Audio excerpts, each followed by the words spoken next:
Internet, welcome to the Play Some Video Games podcast. I'm one of your hosts, Delvin Cox, and with me is Don Juan, a.k.a. Donnie Reese. How you doing, brother?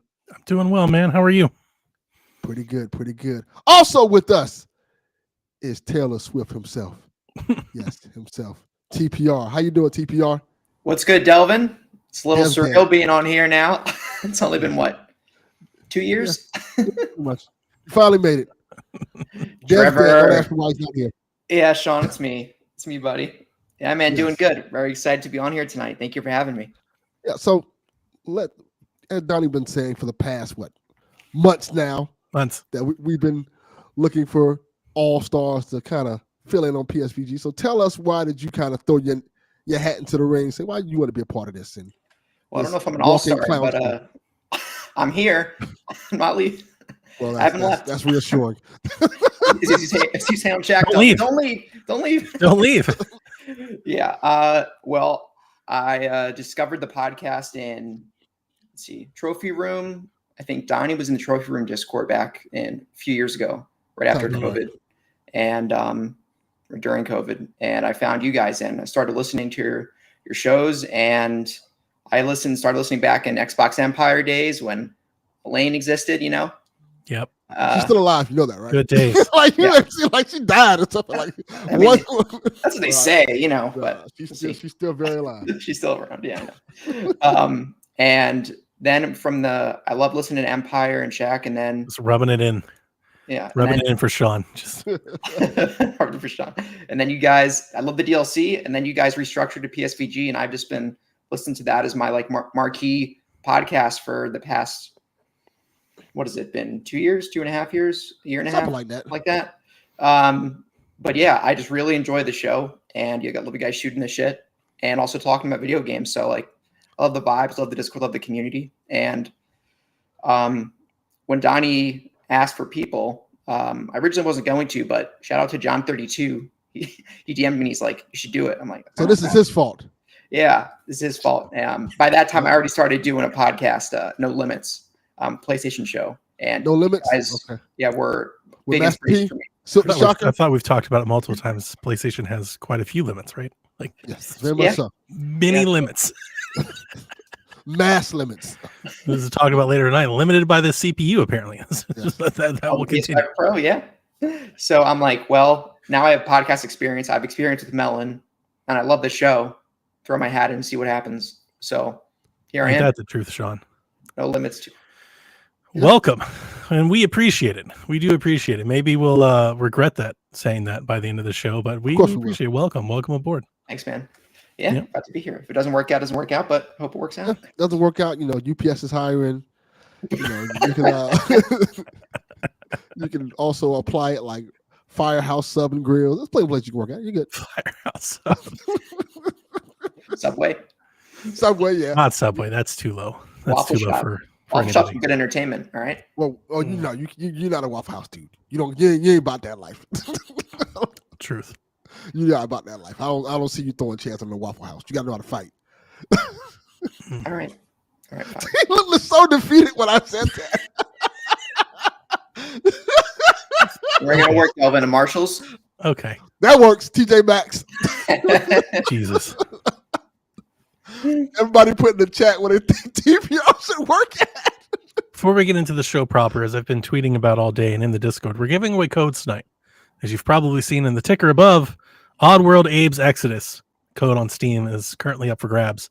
So type that in there. I will be switching them out throughout the show, just randomly. I'm not going to stop, and there'll be one time I stop to make a note, but I'm just going to randomly switching out codes. I believe I've got like 10, 12 codes to go out tonight. These are just extras and freebies that I've had left over from bundles and things like that. They're good. I think they're good. They're good games. Not just like throwaway Steam games. I got good games. One game in here that I've played this year is one of my favorite games I've played so far this year. There you go. So yeah, get yourself some free games. Thanks for hanging out and watching us live. Yeah, the Outworld's it sucks. You like it. We don't want that one. There's a reason why this one is up first, and I've got several of those. I was trying to be nice. No, I'm not. No, don't even take it. I wouldn't take it. There's a reason why I don't even like it. I wanted to throw it back. I was like, take this back, Fanatical. But there's people out there. Apparently, there's dozens of them. Yeah. Dozens of people out there that like Oddworld. So Yeah, Not I mean, bad. Delvin likes Forspoken, so you know. like Forspoken, everybody's got one, right? Everybody's got that game. Forspoken is. Ron, you gotta stay to the end, buddy. I'm hoping you get the last one. You'll know it when you see it. I'm in the Far Cry 6 one. I want that one. We should just for leave you. Oddworld up there to make people think like we're not putting another game up there until someone takes Till Oddworld. somebody says I've grabbed Abe's Exodus. Unfortunately, Delvin, I have multiple Oddworld games to give away. There'll be God more. damn it! You want it Don't to be a blame big me. slap. Blame the bundles. But I've got better ones than Oddworld. I do have Yes. better ones than Oddworld. Oh, what's Oddworld Sandstorm? Is that what it's called, right? Oddworld 2. Darude. Soulstorm. Soulstorm, that's what it is, Yeah. Oddworld Sandstorm would be better. Yeah. Get it Age together. Exodus. Yeah. All of the codes are Steam codes until I tell you they're not. We have partnered with Ubisoft to give away and celebrate Far Cry, which we've given away one in the Discord. I have a Twitter announcement to make, and then I have one extra code for Far Cry 6 on PC via Ubisoft Connect. So when I put that code up, I will let you know that that is not for Steam. Yes, and Far Cry 6 is an excellent game. So you want to be on here for that one. Definitely. And it's a part of the news. So like you'll hear about it when I start talking Far Cry. Get ready to write it down. Yes, Sean. So, And with that, I'm going to switch to the next game. Hopefully you got Oddworld. Metal that's a good Hellsinger is one. now up That's for a grabs. good one. Good game. I told you we've got good ones too. All right. Am I I'm gonna take exempt this one. from grabbing it? No, this is free to anybody. Just All right. There's Steam over in the. Let's see. Add a game. I've made some Real time. adjustments on the Melon side, but I'm hoping not that we really have issues on PSVG. It might be a Rebecca thing, but that's kind of a part of this. I want to make sure that people are here, make sure we don't run into any issues. If we do, we try to figure out why. If we start to have issues, I'm gonna turn that debug mode back on. We'll see what happens. We were working on the Matrix. The Matrix. Look, there's the star of the show right behind you, Donnie. Oh goodness! Gonna make you spit out your water again? He's back. The greatest moment in PSVG history. That's not the greatest moment. Yes, it is. I just sit at home and just watch that GIF, and it makes me so happy. Just over and over again. That's weird. Over and over again, just for no reason. Super weird, man. It's amazing. Look at him. He's going to go for it again. Look at him. Put your head forward, knock it into your Coke. You know. Oh, Kitty. Is that Bella? Okay. No, Annabelle. Yeah. Right. Nice. Not Bella. No. The horror doll, not the damn Twilight. Come All on, right, man. no. I wish he named his cat Bella. Delvin, dude, this year is shaping up to be one of the best years in horror that I can remember in recent times. Why you say this? Because you saw the Winnie the Pooh. No, Winnie the Pooh. Goodness. Did you see that mess? Yes. I'm not watching it. I'm not watching that. No, because I'm I'm not you. I'm I don't- alone for the ride. I don't seek out the alone in the dark versions of movies. Yeah, I am. No, man. Like and I've had garbage truck on to. fire. I have resorted to placing calendar invites to remind me of all of these movies I want to see in theaters. Oh, you gotta We see have the Alien trailer today. I saw that. That looks excellent. Yeah, we get Alien. We've got the Strangers. There's so many Strangers movies looks coming excellent. up this year. There's an Alien So film? many. I'm sorry. There's no Alien film? Alien Romulus. Oh my It's God. Fede Alvarez, who I love, who did the Evil Dead remake, is making an Alien movie that comes out in August. Yes, I love Alien. Alien 1 is like my favorite film, actually. that is an excellent Period. movie. That's a good one to have. That's an excellent movie. So yeah, I need to put that on the list. Alien Strangers remake. Oh, I wish I could name them all, but I can't. there's a couple they're other all- ones I saw that look That's good. why I had to put them in my calendar so I'd remember them all. Yeah, it's a lot of stuff coming out. Then you have the Winnie the Pooh. Nah, movies. nope, No. not that one. That- No, This- nobody's- what's this? This Mickey Mouse thing? What is that, Delvin? Mickey Mouse Mouse Hunt, I think it's called. No, it's called Mickey's Mouse Trap, I think it's called. I You think would it's supposed know. to come out this month, like in a week or so. You would know. It looks good and terrible. Do you have this like fetish where it's just every No, Disney yes. character you just want to I'm amazed that they are like making these movies so fast. It's just it baffles me that they're doing it and people are watching them. I guess I'm part of the problem. Maybe that's what it is. Yeah, it's true. Apparently, there's a Pinocchio one coming out next year as well. Yeah, I'm not liking this trend. That's not my favorite thing. I'm gonna pull it up because I wanted to read them all to you. Yeah. We've got Quiet Place Day 1. I'm so excited for that one too. I love Quiet Place 1 and 2. See, I'm trying to figure out where can I find them all like in an easy to read manner. I need them in like a list view on my Google Calendar. How do I do that? I know I can. This is why Screen Rant gets the big bucks, right? You gotta put them on a list. Yes. There we go. There you go. We got the Civil War movie. We've got Maxine, Alien Romulus, Quiet Place Day 1, The Strangers, Beetlejuice. Is that a horror? Beetlejuice, yeah. Well, not really, but yeah. Where else would it be? Comedy? Comedy, I guess, but you have horror comedy. I mean, it's still Beetlejuice. Yeah, Halloween. Right. There's the Immaculate movie. I mean, like Civil War is not really a horror movie either. But like, I'm just like, I'm gonna spend so much money on damn movies this year. They're in the movie theaters apparently like 15 times this year. Yeah, that was me last year. I think. Last year. Yeah, depending on when these come out, maybe get a subscription to a month to one of these programs. You know, there's the Shudder movie. Have you seen that? The Shudder Exorcist movie. I did see that. That looks good. It looks really good. I forget what it's called. I know it's coming out. I think it's coming out like next week. Oh, next week? It's coming out soon. Shit. But it drops on Shudder next month. It's going to be a short run, so I'm going to watch it on Shudder instead. So I'm going to wait. What is that called? Oh, The Crow? Completely forgot The Crow. I saw The Crow. I was a little... Ooh. I hope it's good. Thing? I love the first Crow movie. I don't know if I like the new design of how they have them looking. Like, I don't know if I like that one. But we'll see. I'm hoping it's good. Yeah. Crow's an excellent comic series, and it's an excellent first movie. Yep. Oh, it was a comic series. I didn't know that. Yeah, it was. I don't remember the comic book company, but it was a graphic novel series as well. So anyway, let's get on with it. What is there to get wrong with? We have nothing. What? TPR, have you played any games? Have you done anything fun and interesting? Yeah. My life has sucked. I can tell you the stories, but they make you depressed. Like I'll tell you this one before we get to TPR. All right. So, for those who don't know, everybody should know by now. My job is property management. So this week has been, this last couple of weeks has been insane when it comes to this, because we had an incident on one of the properties that, I don't know, I think it made national news. Whoa. One of your properties made national news. Yeah, one of the properties. Miami property issues. So what happened was, there was a situation where police had to come out to one of our properties that we manage. Okay. And for some type of domestic incident with a mother and son. And son came. How much cocaine? No, it gets bad, Donnie. It's really bad. It's really, really bad. The kid, it's a grown man. I think he's like in his 30s. He comes out the door when the police are there with a knife in his hand, to my understanding. Police see him with the knife. They tase him.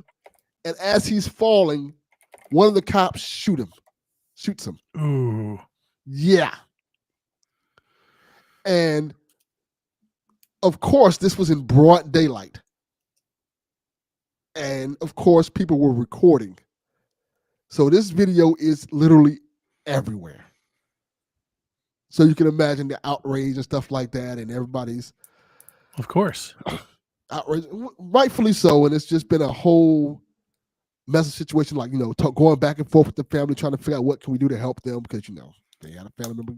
The person lived. Person's alive. They're in the hospital as we speak. But it's just it's heavy, man. It's heavy.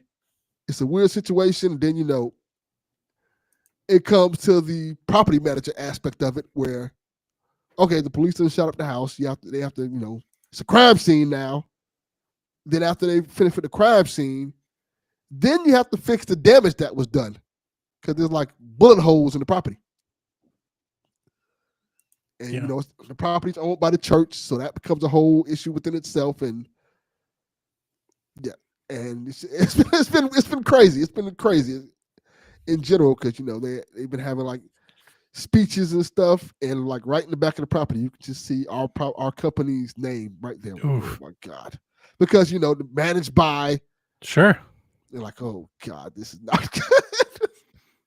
Is it like blown up your phone or anything like that, or has it been mostly nobody's paying no attention to that? No, it's not been blown up our phone. It's been more like less like having to handle like talk to like, because like I said, the property is owned by a church. I get that part. Yeah. So you have to talk to the church and stuff like that about corresponding and talk to the victim and the families and kind of figure out the situation and get repair crews out there. It's been a mess. And then on top of that, one of the days, I think like a day later, the street that the office is on, they had a situation where they blocked off the street and they pulled over a car and cops were just pointing guns at this car. So the office was essentially like closed for like an hour because it was like, it's been just wild down in South Florida.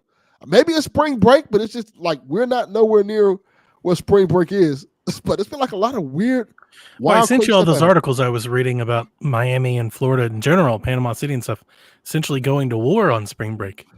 Yeah. Like ticketing and taxing and trying to deter people from even coming for spring break. And it's been getting so out of hand. And it's been a catch-22 for people because I don't think it's as bad in Panama City, but South Beach took a hit.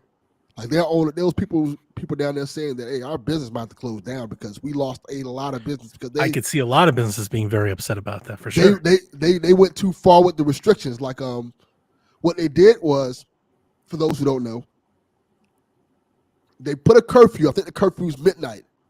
Oh wow! Why? Curfew because people were getting out of hand. Because they were having so many arrests and damage and vandalism, fights and abuse and stuff. Yeah. What was happening was because South Beach is the hot spot to go during spring break, everyone would go there. So South Beach would get overcrowded, and since it was so overcrowded, people start fighting and having arguments, and people pull out a gun and stuff like that. Not like one or two people fighting. Like you think there are videos of like 40 people fighting, like in the middle of the mall and stuff, like giant fights. Because it's overcrowded. And South Beach is not a big area. For those who don't know, it's very small. And it was overpopulated because people were just going in and off South Beach trying to go to clubs and stuff like that. Now what's happening now is the police are there, like too many police out there. On top of that, they made it where they close public parking. So you can't park out there. So if you want to go to South Beach, you have nowhere to park at. And if you park out there, Uber in and stuff. If you park out there and they will tow your car, it's $500 to get your car to tow. Yep. Because they would have like car jams and takeovers and people do donuts and stuff and block the roads. And we definitely nothing like South Beach, but we've had several, events like that in Atlanta. They tried to resurrect Freaknik a few years ago. We've had folks had take over the freeway and things like that. It causes, it's a public disturbance to say the least. Yeah. And now it's been interesting watching what's going on because you see the people who live there like, oh, this is pretty good because nobody's out here. But on the flip side, the owner's like, yeah, this is when we make our money. And now we're fucked. I'm like, oh. It's interesting. Yeah, especially, I guess I don't realize how much Miami relies on its nightlife for revenue, Yeah, that's like the big time from when they make all their money and it's gone. But I understand why they did the restrictions because people were getting out of hand. I think there was 16 shootings out there last year. Oh my God. Yeah. That's more than a lot of communities have all year. Yeah, it was like 16 shootings out there. And South Beach is generally speaking I want to say kind of peaceful, except during spring break and Memorial Day weekend. Yeah, no, I've been down there a bunch. It's pretty quiet. Wonder when you go down there outside of the time, it's pretty quiet. And it's kind of not too bad. Not gonna lie, it's kind of lame. It's not fun. I mean, it's got a nightlife. There's clubs and stuff, but the city as a whole is kind of quiet. A lot of stores close and shit at 6 or 7. Yeah. It's kind of like old person town. Yes. I always clubbing, it's really quiet. Yeah. I always tell people like, hey, if you want to go to a place that's fun, that's probably a little bit better than South Beach, go to Fort Lauderdale Beach. Yeah. A lot cleaner, a lot more fun things to do out there. It's also super quiet at night. Quiet at night. That whole damn thing shuts down. It's hard to get food after sundown. And if you're near that, like they have like a bar area where there's a lot of restaurant stuff you can eat at. Yeah. Stays open pretty late. It's pretty fun. Go there. Yeah, it's not bad. All right. Next time I'm in Florida, hopefully he's never. Yeah, that's see also what GTA not 6 does idea. with it. Yeah. Also not a bad idea. Just avoid Florida completely. Do like Bugs Bunny did and just cut it off the map. You do that in an episode. Yeah. Another shout out. We're currently giving Chorus away on the ticket. That's an excellent game. I like Chorus a lot. Yep. If you like a space shooter, that's a really good game to try with a great narrative. So yeah. Super fun. I have no idea how well it runs on a Steam Deck, but I imagine on a Steam Deck or an Ally, it's awesome.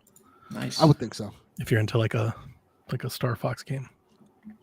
Very good. So I guess TPR, what you been up to, man? All right, so let's see. Playing a couple games. Bless you, Donnie.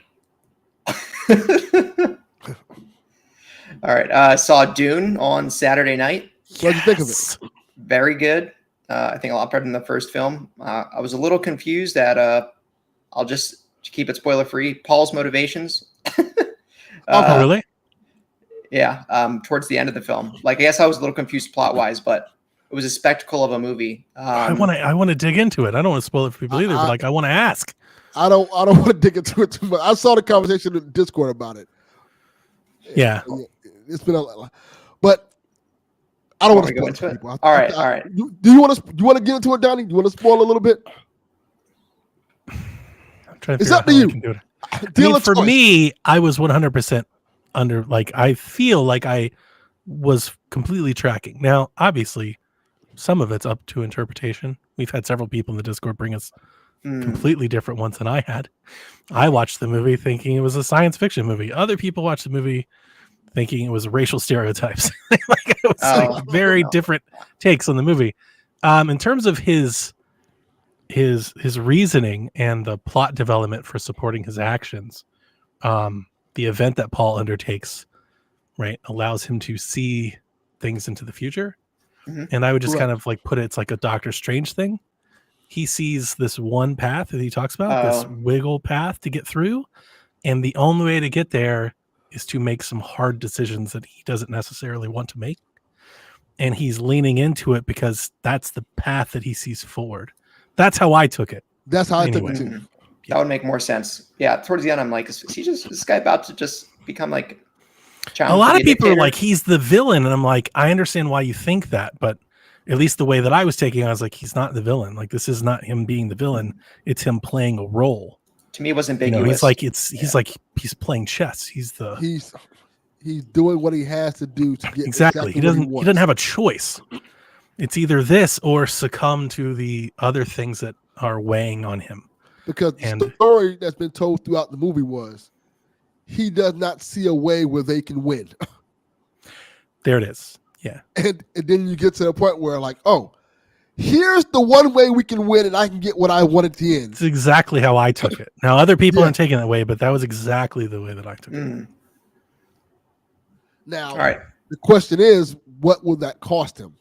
That's what I'm interested in trying to figure out. Zendaya, bye-bye. Gone. It'll be interesting to see if we get a third one. It'll be interesting to see how he goes with it because he's ventured a lot from the source material. So in the source material, Paul had both. He had a wife and a side piece. Yeah. So this is already like way different than the source material. So we don't really know where he's going. Like it could turn Shawnee. Right. Maybe they come back. We don't know. That's confirmed, I think. I don't think it's confirmed. It's confirmed that they're writing it. It's not in production or anything, and they haven't announced it. And I imagine they're going to change some things because it's already they've already changed a lot of things. So because if I remember correctly, the third Dune book is not very well liked. I don't know. So, I'm not going to act like I'm a Dune expert. I've looked into it because I liked the first movie so much that I've researched it all, but I haven't actually read the book. If I remember, because I have the cliff notes of kind of this is what happened in the books. Here's what happened in the first movie. Here's how Villeneuve's universe is differing from those.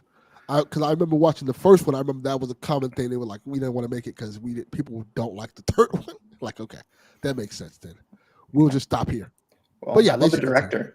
Yeah, 2049. I love that movie so much. It's great. He's great. Yeah, but anyway, besides Dune, I've been playing Microsoft Flight Simulator. If you guys would believe that. Oh yeah, I've been playing Flight Sim for like this is your one shot. This is your big chance, and you come here with some Microsoft Flight Sim bullshit. Not just Flight Sim. I've also been playing Control. All right. Gracious. Okay, that's a little better. A little bit better. So listen, learning Flight Sim, learning how to fly. I don't know. It's like relaxing. Some nights I'm just like, I don't want responsibility, so I just fly. And I bought like a cheap $40 joystick. Just flying around, learning how to navigate. It's like, I'm just casually here with my flight stick. Yeah, playing Microsoft Flight Simulator. It's fun. Like now you saw all that Boeing news and you were like, let's get in on this, weren't you? Right. Is there Boeing DLC? If they have like a spontaneous door flies off DLC or anything like that, you got to figure out how to land it with no landing gear. They have Boeing planes in the game. Do they have that DLC where the girl comes in the background and says, "That motherfucker's not real"? They should lean more into that stuff. That'd be hilarious. Hey, the passenger in C-29 is throwing things at the stewardess. Yeah, that's my type airplane. They have the inflatable pilot in the cockpit. My kind of flights. But also Control. I started that game. I never played it. I finished Alan Wake Remastered last year for the first time. Nice. And it was really good. And all the DLC included. And I'm like, I want to continue in this universe. And Control was the next step. Yep. Well, and then Alan Wake 2, but Control's great so far. Well, you'll have a great time until then. So my only complaint, I love Control. My only complaint is that no waypoints on the map. Wish I could get waypoints sometimes because I want to go back and like get this clearance door that I didn't have clearance for before. Sure. But yeah. Then you don't know where the fuck you're going. Yeah, that kind of annoying. Yeah. Just let me know where I'm going, please. You can tell me. You don't have to be like, all right, guess. Also, while Dev's gone, you guys see that dunk by Anthony Edwards the other day? Dude. Holy shit. It was sick. That was crazy. Just sick. Oh my God. Dev's just not a dunk. He threw it in the basket. Like, get out of here with that. Yeah, Blake Griffin. That's nonsense. That's a dunk. It's a dunk. And Dev's not here to snap back. It was an own for sure. Just an own. It was incredible. Yeah. But yeah, excited for March Madness as well. I haven't watched March Madness in so long. I haven't watched college basketball in ages. It's been a minute. I'm more interested in the women these days than. Yeah, I've been watching a little bit of that. Yeah. Well, I watched my Buckeyes beat her. She came to Ohio State, sent her home back, and that was fun. But no, it's more. They're more competitive. They hang around longer. They've got more camaraderie, more team chemistry. Fight. No, chemistry, the team chemistry. No, I'm not talking about the fight. Well, they fight. Like they throw hands. Played together longer than one semester. They know each other longer than one semester. But they also will fight for each other, have each other's back. Oh, I like that shit. They do, yeah. They that's dope. I like it when players have each other's back. You like it when basketball players fight each other. Goddamn right. Throw hands. That's ridiculous. Sometimes you gotta fight a bitch. That's Bill Laimbeer, you want him to come back? Yeah. Bring back the game. God. Bill Laimbeer Combat Basketball 2024. Let's bring it back, baby. Ron Artest versus Bill Laimbeer in their prime. All right. Yes. Oh, that's good. Delvin was watching it. He was watching the Mouse Palace like it's good basketball. Yes, I was. That's absurd. That's absurd, man. This is the greatest moment in basketball history. No, but I like the ladies. Bring back the fighting in basketball and bring back the actual good dunk contest. Like, yeah. I agree with that. Good dunk contest. I want more good dunk contest. What we got now ain't it, homie. This is terrible. It hasn't been hitting for some time. What would you do? What would you do differently? Everything.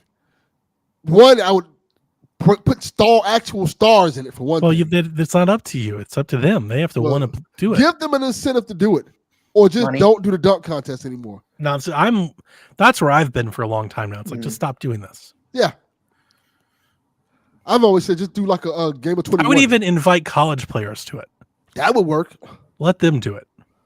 Yeah, you're too great to do a dunk contest. Like even get like some and one guys or some big three, like, open it up. Yeah. Have like an amateur in the competition. See if they can beat the pros. I had an idea like that. I had make it a team game. Pros versus college, pros versus amateurs. That would be dope. I thought that for All-Star Weekend have like a big three versus like second year players. Like I would love wow. Instead of the All-Star game and all these stupid contests, if you broke the All-Stars into 3-man teams and they had 3-on-3 basketball. Half court. They had like a little tournament, like a little mini tournament. That would be insane. Yeah. Play for money. Be so much more fun. Play for money. Whoever wins get a bag of money or something like that, or something else. Season tournament. It's kind of even do like a you could do like a country thing. You could have international versus North America or something like that. Out of the All-Stars, break them down that way. Yeah. You just do something to make it somewhat compelling. It's not fun no more. All-Star Weekend is not fun. I used to want to go to All-Star Weekend. You used to like it, and yeah, it is different. But here's the thing. It really doesn't matter. The All-Star Weekend is a TV event. It is just an excuse to get a bunch of stars together, because then you can buy one ticket and see them all instead of having to try and see them all. So it really doesn't matter. Like I'm not going to de-life this and start talking about how they need to play defense and shit. Like it's fun. They don't need to do that. They don't need to do that. They just need to make it more fun. Yes. Make it fun. I think a 3-on-3 would make it super fun because nobody's playing 3-on-3 defense, right? It'd just be and it'd be great. And I do think it'd be fun to have like the rookies, like rookies versus vets and stuff. Like break it down. It'd be so much fun. They can do a lot of things with it. Just make it more entertaining. I used to want to go to All-Star Weekend, and now I'm like, I don't want to go. Like you could give me tickets to All-Star Weekend, like I'm good. If somebody gave me tickets, I'd go for sure. I don't think I'd go. Yeah, I'm not going out of my way to go. Yeah, but they don't have a problem selling tickets. They don't have a problem selling tickets, so it doesn't matter. Yep. Uh-oh. What you talking about with us? Let's pop in the chat. Welcome. I'm here, finally. It only took forever. I made it. I did it. What's poppin', CPR? He'll finally see you in the flesh. Yeah. Welcome. New game. Oh, that's right. We're giving away games. Giving away like 6 or 7 of them so far. Right. Yeah. What I miss? I heard y'all was talking about some Dune spoilers. Dune. That's all I really heard. We talking about nightlife. How All-Star Weekend is whack as shit now. Delvin's going off about how All-Star Weekend is not fun in the NBA. He's not wrong. He's not wrong. It's pretty trash. So, yeah. I'd rather watch golf. Golf. Just watch golf. I've really fallen off golf since they split up, and now it's like no field is compelling enough to watch. It'd be like if you split the NBA in half, like which half would you watch? You wouldn't watch both. It's like too watered down to watch both. So it's I don't know. See, that's a good question. If they split the NBA in half, the only time I watch golf is the majors because that's like the only time they can get back together. Then you get to see like the players that left come back to play against the players that stayed. It's a little bit more compelling. Oh yeah, they did the Saudi thing, didn't they? Live golf, yeah, they took the Saudi. Yeah, I forgot about that. That's still going. That's because every American broadcast is like, I'm not sure if nobody has the rights to like air it. It's on like the CW on like midnight on Fridays and stuff. Like nobody, you can't watch it. CW? Yeah, like you can't watch it. Like nobody will give them a TV deal. Yeah. So really, they're just like out there on YouTube somewhere, on Twitter, like playing golf in Australia. Nobody watches. Wow, that's crazy. Doing their thing. Yeah. Dude shot a 59 last year, which is like a huge event in golf, and like nobody knew. Like nobody watched it. It just happened. A 59, huh? I don't know what the hell that means. That's really good. 59 is a crazy score. The lower the score, the better you are. If you say so. It's like a magical number. It's like to break 60 is like it's a magical. It does happen. It's happened in competitive play. It's like a perfect game. It's like golf's equivalent of a perfect game. Yeah, you see that? You hear that silence? That's the boringness of golf. Nobody's moving at that. Where were y'all at? Were y'all in the news? Or was y'all just we weren't nowhere near that. We're not even there yet. We're just no news. There's no news. TPR was playing Flight Simulator. Donnie booed him. He's got a flight sim. I can't believe he came here talking about. Oh my god! Like, I love you guys' this show so much. I'm happy to be here. Let's talk about Microsoft Flight Sim. Yeah, dude, it's fun. That's what I almost hit him with one of these. That's what needs to happen, right? What the Flight Sim? Coming here with Flight Sim. What kind of Sim?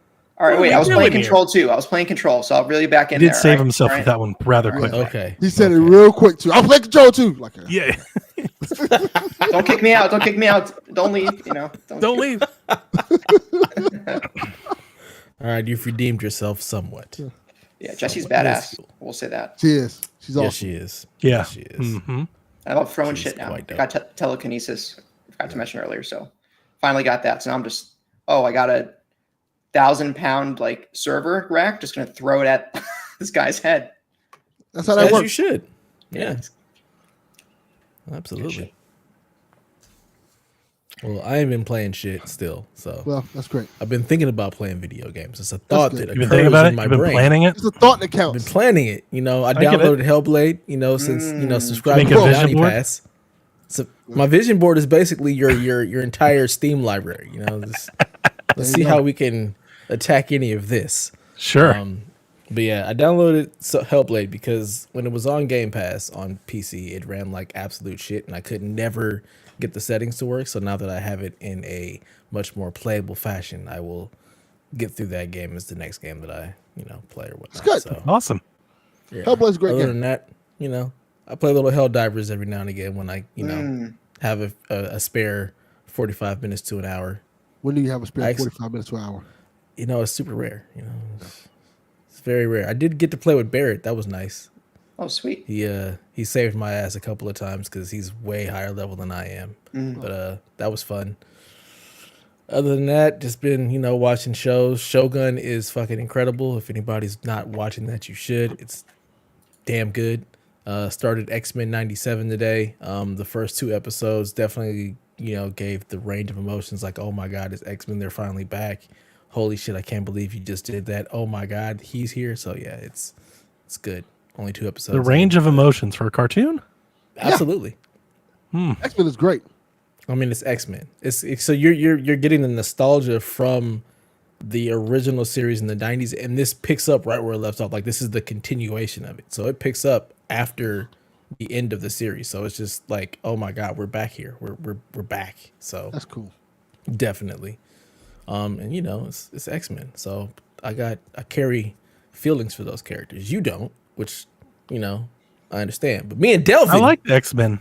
I'm interested I'll watch a movie. I don't think I'll sit down and watch the cartoons. Exactly. Again, you don't really hold weight for them like me and Delvin. It's cartoons. It's fine. Oh, I watched some TikTokers make fun of it earlier. That's fine. So that's about as much as I have. I did watch something this week. I watched the Nickelodeon documentary on Quiet on the Set. No, I can't watch that. My TikTok is flooded with that stuff today. Is that about Dan Schneider? What is that? Yeah. Oh no. I will say this. Don't be taking Delvin Jr.'s taglines like that. This is a little controversial take. The documentary itself is not well made, but I think what they're saying and the things they're saying is like, "Ooh, this is bad." It's like Nickelodeon was on some nasty shit, and then they have like footage of certain things like, "Ooh, no, this don't look good at all." But the documentary itself, I found it hard to watch not because it was like, the thing they were showing and telling us, it was like, this is not a good made documentary. Damn. Why? Just the production kind of felt off, and the people they had talking, like the way they were setting up certain things. You have to have a flow and feel for certain things when you're doing documentaries, and it just kind of felt a little bit off, almost amateurish a little bit. Right. But stories are carrying the documentary, though. That what makes it okay. We need to stick around and watch it for this. I only got into 2 episodes, so maybe it picks up a little bit after those. I like a good documentary. I don't like a bad one. I don't know. I think my wife wants to watch it. I saw on TikTok. She sent me something about it, so we might give it a go, I guess. It's worth watching, especially if you knew that area of Nickelodeon. All the shows they're talking about, because I'm not trying to be like an infant here, but that was a lot of Nickelodeon was my childhood. Yeah, that's sure. Well, that Nickelodeon's not much health. Like a lot of the characters, I'm like, I don't even know who these people are. Drake and Josh, Squid Love, Zach and Cody. This is the thing. It starts. That's after me. It starts at all that. That's all still that. after me. Kenan I didn't Thompson, watch all that. Yeah, I know. I remember all that. So it starts there and it goes down. So it's like, oh. So all that was like all that was like 90s on television. I got nothing. No, hey dude. No, because shorts. I think it all started in 92, 94, something like that. When Dan Snyder took over. Yeah, I thought all that started much later than that. It did. But the documentary starts when Dan Snyder started in Nick, and I think it was like 93, 94, something like that. Okay. And they talk about the shows he worked on. I think it was like several shows, because he's known because all like the big Nick shows that like got really popular, like all that, Kenan and Kel, just all of them. He had a hand in making those shows popular. Like Are You Afraid of the Dark? I don't think he did that one. Yes, you're naming all the shows that I didn't watch. Yeah, same here. It's all the teams after. Let's not Hidden Temples. Not Ren and Stimpy. It's all come on, man. Centric shows. Yeah, iCarly. Like in iCarly, remember there were episodes where they like were showing the feet to the camera, and they were like moved to MTV way before then. The Amanda Bynes show, stuff like that. Mm-mm. None of this is ringing. That's when Nickelodeon fell off a cliff. Drake and Josh. I got you, Delvin. That era. I don't even know what that is. Well, that was Drake a really Bell popular before show. Drake Bell was, horrible. I don't even know who Drake Bell is. Yeah, that's literally a new one for me. I know iCarly. I think my daughter watched that, but I don't know any of the other things. Yeah, me neither. Sorry, I got nothing. Why do you know all this, Delvin? What the hell? Because I watched some Delvin of that is a stuff man of the people. Told you. Apparently. He's into pop culture. Whatever the pulse is, Delvin's got it. My kids He's watch the old guy at the high school party. Absolutely not. He's that dude. He's that dude. He is that dude. Uh-oh. He's just there. He's like, yo. He's just like, hey, fellow kids. Absolutely not. I'm just here to chaperone. He's like, so hip. Nope. He's hip to the noise. Not. I don't like where this is going. Steve Buscemi, how do you do, my fellow kids? Yeah. No. That's him. Cool dad. That's what you want. That's what you tell yourself while you're at the party. No, I'm the cool dad. No. They're looking at Delvin you like you're the Jr.'s creepy like, dad. Sorry, guys. No, absolutely not. This is just what he does. I don't know what else. I don't know.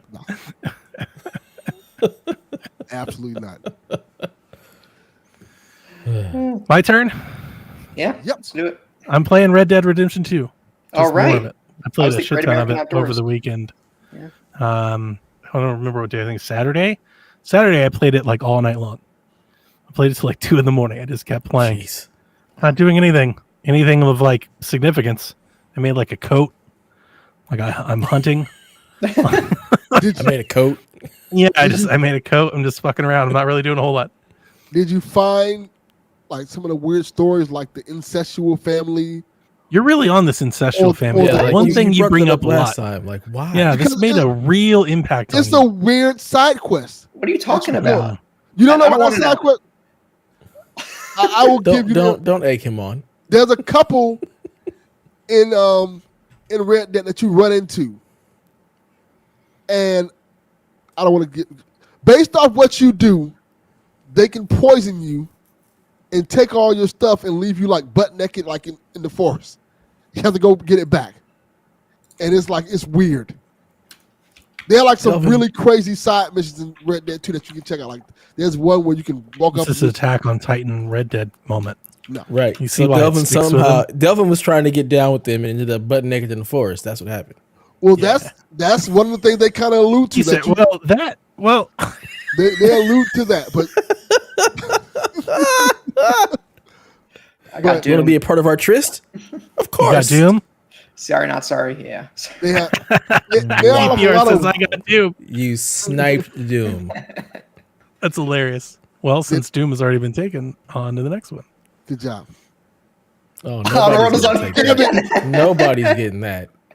You I might told as well Don every time Odd World comes up, he should just leave it on there for the whole fucking show till somebody takes it. We cannot put the next game up until somebody takes this piece of trash off our hands. Yeah, I feel like I've been given Odd World New and Tasty like 100 times. Right, that's why it's here. This is the same game. They just keep you want to do a taste. Like, no, I do not. Well, here you go. No, so yeah, so I'm just playing. I was going to play today, but I only had like an hour, and I didn't want to play it for just an hour. So I played on my Chromebook, which is the other thing I've been doing this week. New Chromebook day hit this week. I got a deal alert because I always have alerts set up for Chromebooks. I haven't bought one in many years now at this point because I've been working off of my chewy Windows laptop. But it's like just like a small. It's not a whole lot to that laptop, so it's not like really an actual like a good work laptop. My work provides me a laptop, and the Dell sucks too, and I've always hated it. So I wasn't really in the market to buy a new laptop, but I'm like always listening because I like tech, especially the Chromebooks. And last year, Google kicked off a gaming Chromebook initiative where they took like 4 or 5 models from different manufacturers and they tried to market them as gaming. And gaming typically meant higher refresh rate screens for streaming, better performance like under the hood, better CPUs and stuff, and then usually like RGB. Like they had some sort of gamer thing. Like one of them had like orange buttons over like. If only they didn't kill off Stadia. True, yeah. But Acer, who I think makes the best Chromebooks in the world, they had a gaming Chromebook off of one of their more popular models, the Acer 516. It's a 13th gen i5 in it. And it launched last year for $699. And I don't think these models particularly, like any of them, I don't think the gaming initiative really did anything. I got an alert on eBay from the Acer Recertified store for $199. And I was like, yo, $199, like that's crazy good. I'll buy it just to check it out. If I don't like it, I'll send it back. And I bought it, and I've been swooning over it in the Discord all week because, quite frankly, my first impression is this is like maybe my favorite computer to use. I don't think I've ever had a browsing computing experience feel this instantaneous as this Chromebook. This is by far the best Chromebook I've ever had. It blows my laptops out of the water. Obviously, it doesn't game like my gaming PC does, right? But the browsing experience, the computing experience, like when I'm actually doing work, code and stuff, is better on the Chromebook than it is my gaming PC. Wow. Everything is just I'm not sure if it's the refresh rate. I'm not sure. I'm sure it's the screen with Chrome OS. Like it has OS. Serious horsepower. It's Chrome OS, but like not with the budget. Right, chip. It's a real chip with Chrome OS. 13th gen i5. It's insane. Is like the creme de la creme of chips right now. Like it is fantastic. I had 30 tabs open and coding and working, and I was like, this thing. I was powered. I plugged into my docking station at work. I was like, I'm gonna take it with me, and I'm running 4 external monitors off of a Chromebook as fast as I could possibly run. It's insane. This is the first gaming Chromebook that I've ever had that was eligible for the Steam beta. So I actually put Steam on it, and you can actually download games if the Chromebook can run it. I don't know what the limits are, but just to test it out, I played Dusk and I played Katana Zero. What? You guys hear that? That? Cats fighting? Oh my! Cat is just other than Downey at this point. I played Katana Zero, and Katana Zero played incredible. I think any of like the Steam Deck friendly games, like anything that's like Linux friendly, I would imagine would run really well on this thing. I kind of want to download Skyrim just to be like, can it run Skyrim? Because I bet it can. Can't run Skyrim. I mean, I bet it can. Everything, right? And I've downloaded all my Android games. I set up all my emulators. I've got all my PS2 games going. I got a whole new GameCube setup going. Got NCAA, my Tiger Woods, and my football. I was playing Madden 04, the Mike Vick cover earlier before the show. Like, I'm just really digging it. It does have the RGB keyboard, which I kind of make fun of. But another thing about this Chromebook is it's 16 inches. They don't really make Chromebooks like this anymore. There was like a 5-year, 6-year period, like basically after the Pixelbook came out, where like every Chromebook was like 14 inches. Like everybody, like they didn't really make any bigger size ones anymore. So this is like it's a big Chromebook, and I'm just digging it. I'm just digging my new Game Tech, my little new Game Tech edition. kind of the spur of it, I was talking about in the Discord. Not that I'm not enjoying my ally, because I played my ally yesterday, and I still love it. It's just that my ally doesn't fit like a very unique instance. With me being back in the office more, not working from home as much as I used to, and kind of on the go again, I don't really like carrying the ally around because I got to put it in the case, and then I got to put the case in the backpack, and it's just kind of bulky, And I've been thinking of like, I miss the convenience of like a little Android handheld, like a little Android tablet, something like that. And I was thinking of like maybe I get a RetroBook or the Retroid Pocket Pro or something like that, the G Cloud, like things like that. Because I've been carrying my Switch or like my 3DS instead, because they have longer battery life. They're a little more simple to like just turn on. They don't have like a giant fan that's blowing and all that. And this Chromebook is definitely just going to take all of that. Like it just slides right into that. It's already in the bag. I don't have to worry about it anymore. I use my Stadia controller because I have multiple of them. So I just leave one at my office. I've got one in my backpack and I've got one here at home. So it's just kind of filling in a nice little niche for me. And I'm really digging it. The screen's crazy. Like the refresh rate I told you this when I played the Ally. The refresh rate, I think, makes a world of difference for streaming for me. Like by far and away. I like in terms of the latency and the response and the feel of playing a game over the cloud. Every time I've played streaming on a higher refresh screen, I've thought it's infinitely better. Like it's been the best experience that I've had. The Ally does it great, and now I have my Chromebook, and the Chromebook does it great too. I played Game Pass. I was playing Tomb Raider at the office the other day, just no problem. Madden, I was like, this is incredible. Like I could just play. I even let Jack play it. He's like, yeah. Like we're like pressing the button, seeing if there's lag, and it's like, no, I could turn it on and give it to my wife, and she wouldn't know it's in the cloud. She'd just be like, it's just, that's it. Great. You're just playing a game on the Chromebook. It's the future. It is. It really is. And I know people don't want to believe it, but it's getting a lot better. It's getting a lot better. And GeForce, I got a 3-month free trial with GeForce just for the Chromebook. So I got to play a little GeForce. I took Far Cry for a spin. Like Far Cry has become like the test. Like I know exactly how Far Cry should feel. And I'm like, I take Far Cry for a run. I'm like, oh, this is good. I could play like this. So that's been my little geek out this week. I've been having a lot of fun with this little gaming Chromebook, which I still kind of laugh about. But it's been very nice. Awesome. I'm sure Daniel will be looking for one soon. Oh, no. He loves his streaming shit. Now you have to find commonality with D-Life. No. In honor of the hotness on PlayStation, pick up Helldivers Dive Harder Edition right now. Oh, wow. Better hurry to beat TPR as he looks off to the side to crack up. Wow. You better hurry, Just be fast. wrong. All kinds of wrong. Be quick. Hurry up. Oh, someone got it. No. You got beat. Sean got it. Byron, Sean, that's not right. Sean, somebody asked me for it. It looks like the $199 allotment that they had on the store, the eBay store, is sold out. I think they said they have sold 100 of them. I went to check for somebody in the Discord. But if you go to there's an Acer refurbished store. It's called Acer Recertified. They have that model for $299. It's a little bit more expensive, but they still have them for $299. Pretty good. I think it's great for $299. So I love it, Sean. It's great. It's cheating, Sean. It's cheating. Good job. He's like, I'm not buying games, but I'm going to find all the loopholes in the world. Oh, right. Play Stupid challenge. Now I want to spite Sean and get everything here so he doesn't. Oh, man. Sean, you better be ready. Be ready for the next one. Gotta be a little quicker than that. Gotta be quicker than that. What are you, Delvin? Sean, it is the OG.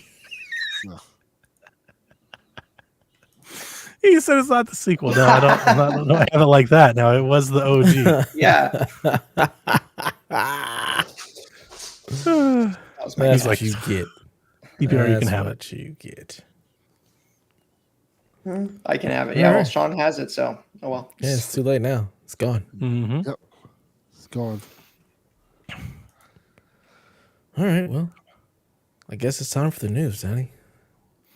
Yeah, so let's kick it off with, speaking of Steam, Steam has introduced the family plan for free. Currently available in the Steam Family Plan beta channel. The new system allows you to share your entire Steam library with up to 5 additional people in your family plan. Members of the family plan can both be online playing games at the same time, but cannot be playing the same game at the same time unless they own multiple copies of said game. Each family member spot has a cooldown of 1 year before leaving or being replaced, so be careful on who you invite into your family. Eligible games are up to the developer to participate. Each player is able to create their own save games, earn their own Steam achievements, and access their own workshop files and other features on a game-by-game basis. Those inviting children will be happy to know that they can also select and mark certain accounts in your family plan as child accounts, and then open up parental controls to limit game time, play time, restrict things on rating and content and what they can see and what they can't see and all that jazz. So we have created the PSVG fam, of which myself and Dev are a part of. So Dev just got Donnie Pass. Yeah. Wow. I signed up for Donnie Pass because of Donnie Reese. Delvin rejected us. Like the son of a bitch that he I is. didn't reject y'all. Instead of accepting my invite, he sent me his invite. No, I pressed accept, and then like it glitched out. So I said, something must have happened. So I said, maybe just send an invite to see if that fixes the problem. Didn't I tell you he was going to have to walk him through that? Didn't I tell you it was going to be an issue? I said, we're going to have to walk him through this whole process. I'll send you another invite. I'll send it to you again. I think you have to accept you have to accept the invite on the app. You cannot do it on the computer. Oh. That's probably what happened. So if you don't have the Steam app, you're not going to be able to do it. Went up while I started talking, and I love that game. Sean Capri stole that one too. Good job, Sean Capri. Get it. Just get every game. Just take every game. Nope.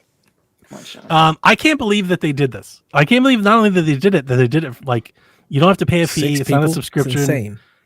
Yeah, 5 extra people. I was thinking like 2 or 3. No, they're like 6 people. We've added Josh. I guess we'll add Delvin. I'm reserving a spot for my son. I'm going to give him an account and put him in one. We tried to add Sean, but they won't let us branch out to our Canadian brothers across the across the way. You would think that it's just all North America region, but no, they said Canada, fuck you. Yeah. You're your own desolate you're your own region, so you can't even join. I saw Sean, like you're doing your challenge. Nope. Blocked.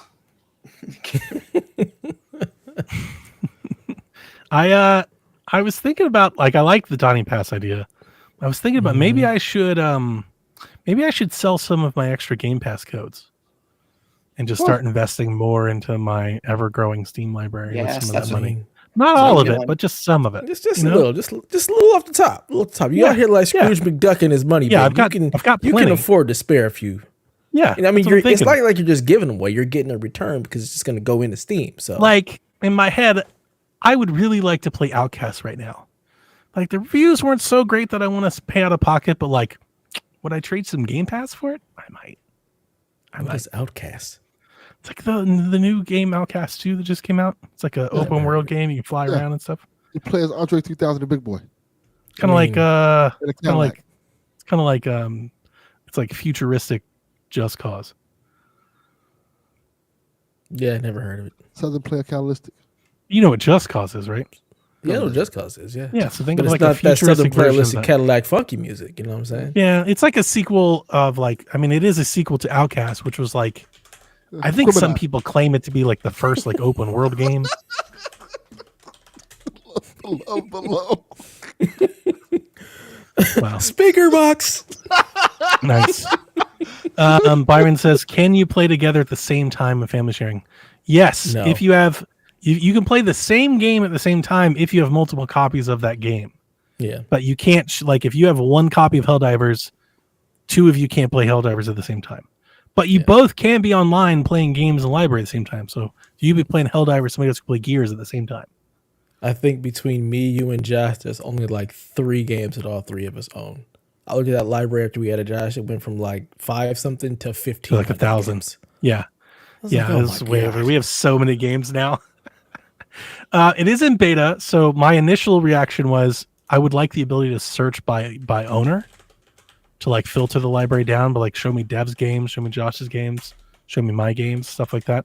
I do like that it doesn't like, at least for me, it didn't flood my library. So like my collections stayed the same. They look like they're my games, like my recent games are my games. But when I scroll down to my all games, then I see all of your games too. Yeah, that's the way mine is. I like that it didn't just like take over all of my lists and stuff. That would have been a problem. That would have been problematic. Steam does a great job with this customer service. Like they're lean into that experience, the customer experience. So insane. Yeah, I agree. It's definitely super. This is everything I wanted Xbox to do. I was all on board on paying for Xbox Family Pass. I remember. And now I'm like, if they were to announce that this summer, like here's Family Game Pass, would I pay more for that? No. Why would I? Just plug you into my Steam library. There's our Family Pass. I don't pay a dime for this. So crazy. But I gotta buy more games on Steam now to pull my weight. Yeah. Next up today at GDC, we got 1943 Rise of Hydra announced. This is the new Captain America Black Panther game, helmed by Amy Hennig and Skydance New Media. It's a narrative-driven action-adventure game currently slated to release next year. It's being built on UE5, and I think looks every part of a UE5 kind of, next-gen air quote game. This game looks like you're going to need that GPU. You need that GPU boost. I'm excited for it, but I'm also scared. Why? Because Amy Hennig hasn't have a good track record with releasing games. She has an amazing track record when the game release. That's my point. That's what he said with releasing games. Releasing the game. We hear about the game, but the game doesn't ever come out. This is the most we've seen of a game from her in years. That's it. I don't think you should have anything to be worried about because the other games that she was rumored to be working on or talked about, they never got this far in production. They weren't showed and demoed. Like, this game's coming up. You're good here. You're good. Get excited. Be excited.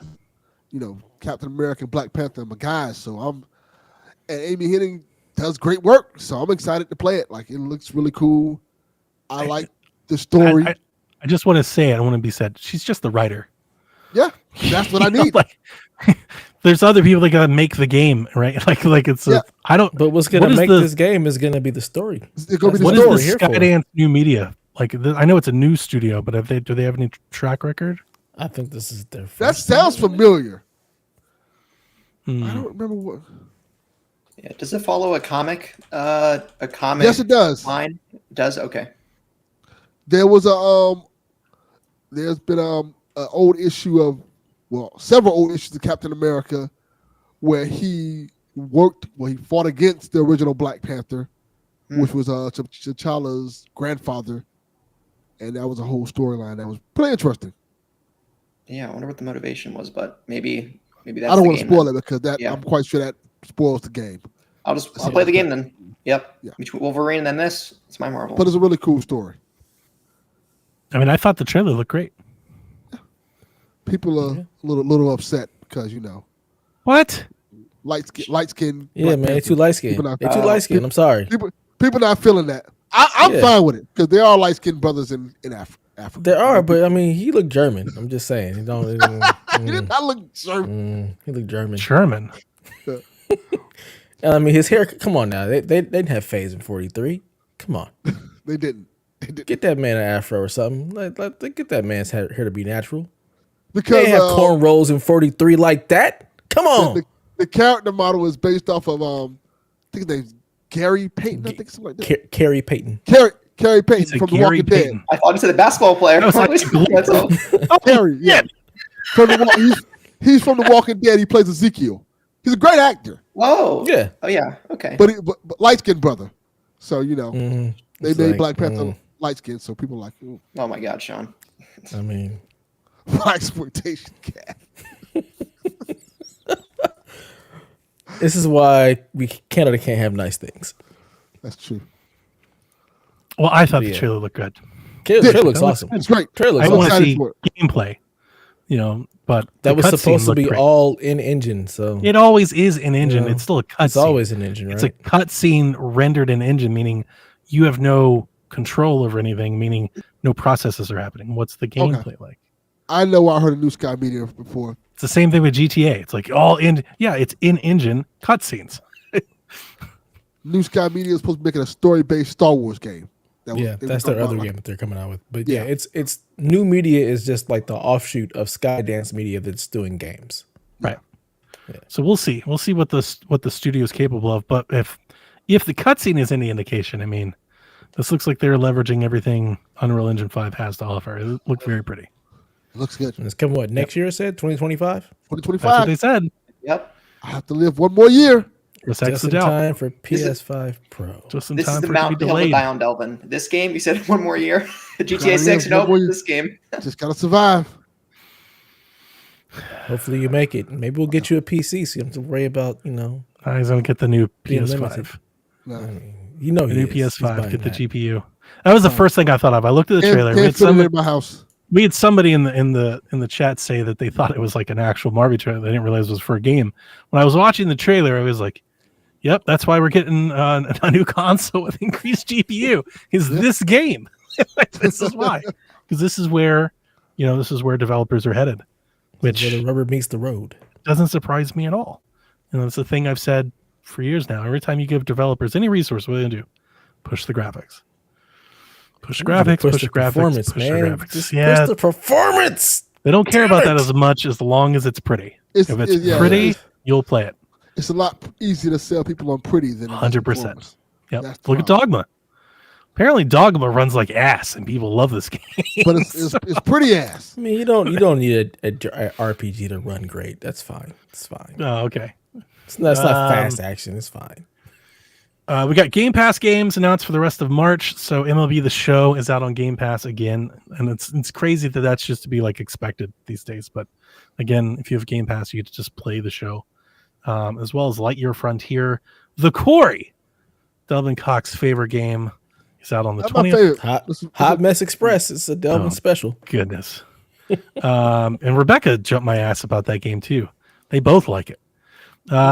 Evil West, which is a game that I do like, is out 21st, followed by Terra Invicta on the 26th, Diablo 4 on the 28th, Hot Wheels Unleashed 2 on the 28th as well, Ark Survival Ascended on April 1st, and then Super Hot Mind Control Delete, which is an excellent game, comes, I believe, back to Game Pass on April 2nd. Speaking of back to Game Pass, first party games pretty much just stay in Game Pass, right? Yeah. Those don't cycle out. So is Diablo here to stay? Yeah. Yep. Okay. Also, is it on PC? You need the BattleNet launcher to play it on Game Pass PC? You can tie it. Good question. No, you can. You can tie your accounts together and just launch it from BattleNet with your Game Pass subscription. Okay. Pretty sure. I think I saw that. I came across that because that's what I expected to happen. And I thought last week I came across a Reddit thread that just like I saw the image that they posted and I was like, yeah, that confirms what I was thinking. I don't know that 100. I'm like 95%. Yeah. I'm curious how they do BattleNet with the COD games and Activision games coming over in the near future. I expect it'll do the same thing. You'll tie your BattleNet account to your Xbox account, and then how long before they say "fuck you, BattleNet"? We're just going to absorb you into the Game Pass machine. The way they answered that before, Phil did, and I think he said he wanted to leave it alone. But I agree with you. I mean, I personally, this thing is like with the launchers that there's some customer loyalty there. And I would say if it's not costing you a lot, which I doubt it is, if people want to use BattleNet, let them use BattleNet. Put everything in BattleNet, then get rid of the Game Pass. I'd be down with that too. It's getting better, but I'd be down with it. Last giveaway. Here we go, because we're celebrating 20 years of Far Cry. Ubisoft sent out codes to their their partners and their marketing and all that, sent out codes. We were included to give away codes in honor of 20 years of Far Cry. So we've been holding contests. We gave away the first code today that went to BMox. He won our Discord contest. Our Twitter code goes to Ravenfade. I'm happy to announce that he got put in the randomizer and Ravenfade gets it. But that means that I got one more to give away, and it's going to go into the ticker now.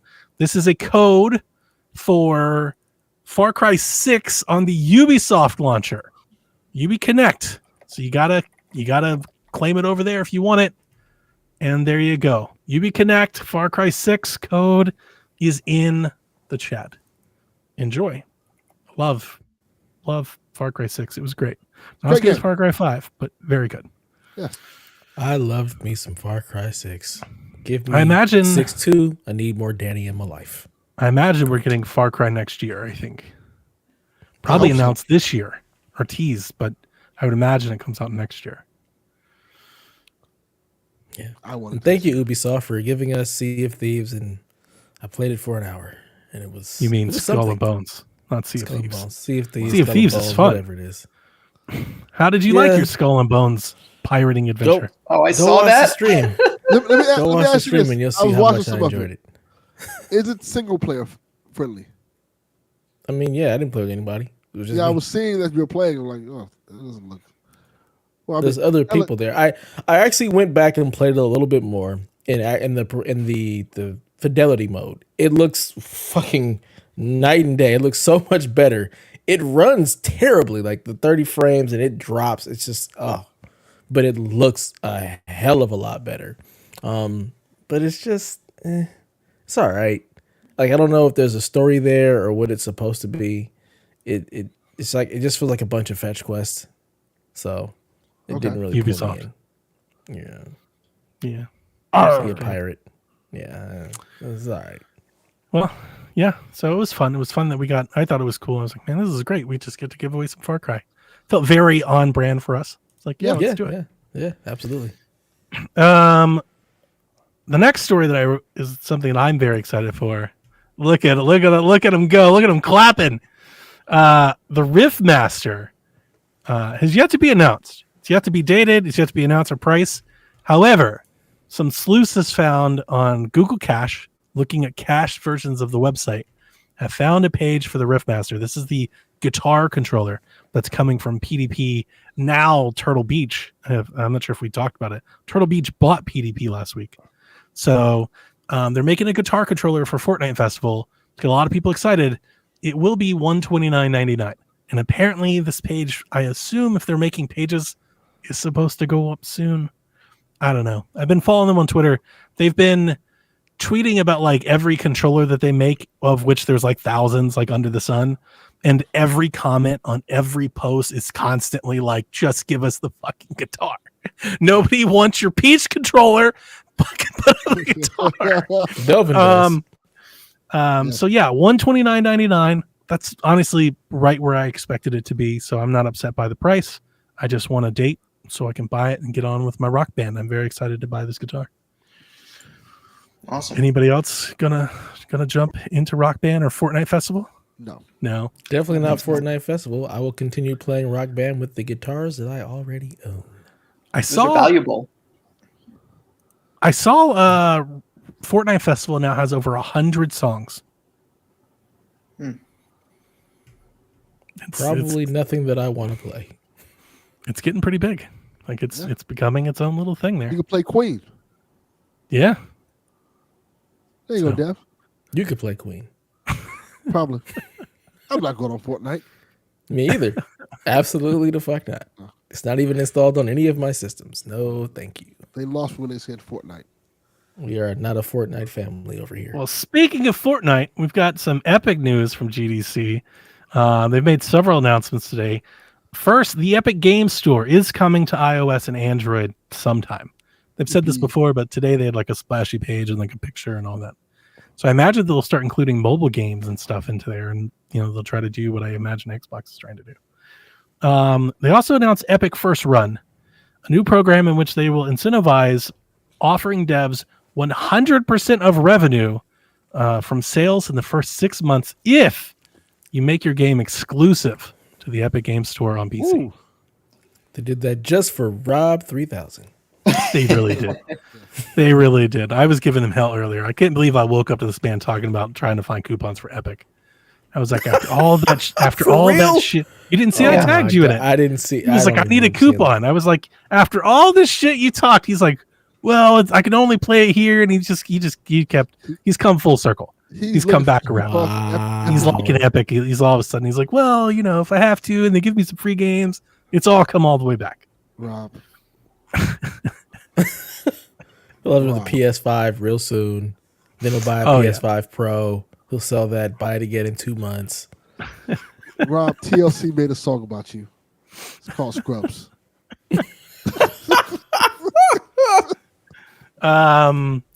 That's crazy. I looked at this. Honestly, I had two thoughts when I saw this. I was like, that's going to be like really competitive. But at the same time, if you're making a game that's actually going to sell on PC, I imagine this isn't worth it to you to make it exclusive to the Epic Game Store. You're risking a lot of sales by not being on Steam. Yeah. If you're a popular game, like a really popular game, right? Or do you not think so? Yeah, you would think so, but I mean, a lot of Steam folks are really loyal. Like it's the ubiquitous platform. Yeah, it always amazes me how loyal people are to Steam. I personally really don't get it. If I want the game, I'm gonna get the game wherever the hell the game is. So I'm getting the game as cheap as possible, wherever that is. That's what I'm doing. I don't care what launcher it's on. Whatever I can get, where I can save the most money. But we know that there are a lot of Steam folks out there that are Steam, and we see the Steam Deck and all. Like they'll wait on Steam. They're like, I don't give a shit. They'll wait 5 years for it to come to Steam before they buy the game. Yeah. So, but the other thing is, like, I was wondering. The other thing that made me think about it was like, is this almost like an indicative of like how bad off the Epic Game Store is? Like they're fighting so hard for relevance that they're like, look, we'll give up all revenues. Give you the money. Think about how many games they give away already as it is, and people still are just like, they still don't have traction. Care. Yeah. It's not Steam. I'm not paying any attention. So I would imagine for like, and I don't want to say like games aren't big versus things like, but like Alan Wake 2, right? Like that probably wasn't like a niche title, not going to like do 10 million copies. Maybe it makes sense for them to go 6 months early on Epic Game Store, right? Versus like Final Fantasy Rebirth or 16, that wouldn't make a whole lot of sense being Epic for 6 months, right? I would disagree because I think Final Fantasy VII, the remake was exclusive to the Epic Store for a minute. I think that still works for them because, again, games like that are that big, if you really want it, I think those players are going to play it wherever it's at. Yeah. Okay. I really do. Okay. Yeah, I guess we'll see. Maybe we'll start seeing more and more exclusives on the EGS side. Possibly. I wish they would invest more into making their launcher better versus trying to buy a market share in the PC space. Yes, too much now. Question. I'm like, hey, you just take some of this money that you're giving up or not using or spending. What's wrong with the launcher? It's just not that there's anything wrong with it. The launcher's fine. It's basic and simple. It just doesn't have a whole lot of like. There are certain things I've gotten used to using Steam. Is it because you've got like 4,000 games? Probably. Yeah. And hey, I've got a bunch of games on Epic Game Store too. I've got hundreds. I only install the games that I actually want to play, so I don't even look at the launcher. It's just like the quality of life features, like categorizing and breaking things. I'd have to open them up and tell you, but like when my lasting thought is when I use the Epic Game Store launcher, I'm always finding like I'm like, oh man, I kind of wish it did this or did that, or I get used to it doing other things, and it's like their launcher is just really bare bones. It's like, here's the tile of games you have. Like even having like, do they have an SPS counter in Epic? I don't think so. I always use GeForce. Yeah. But like things like that, just little things like that, I think that they could do that would be small just to improve their launcher. Their launcher has like basically been the same forever.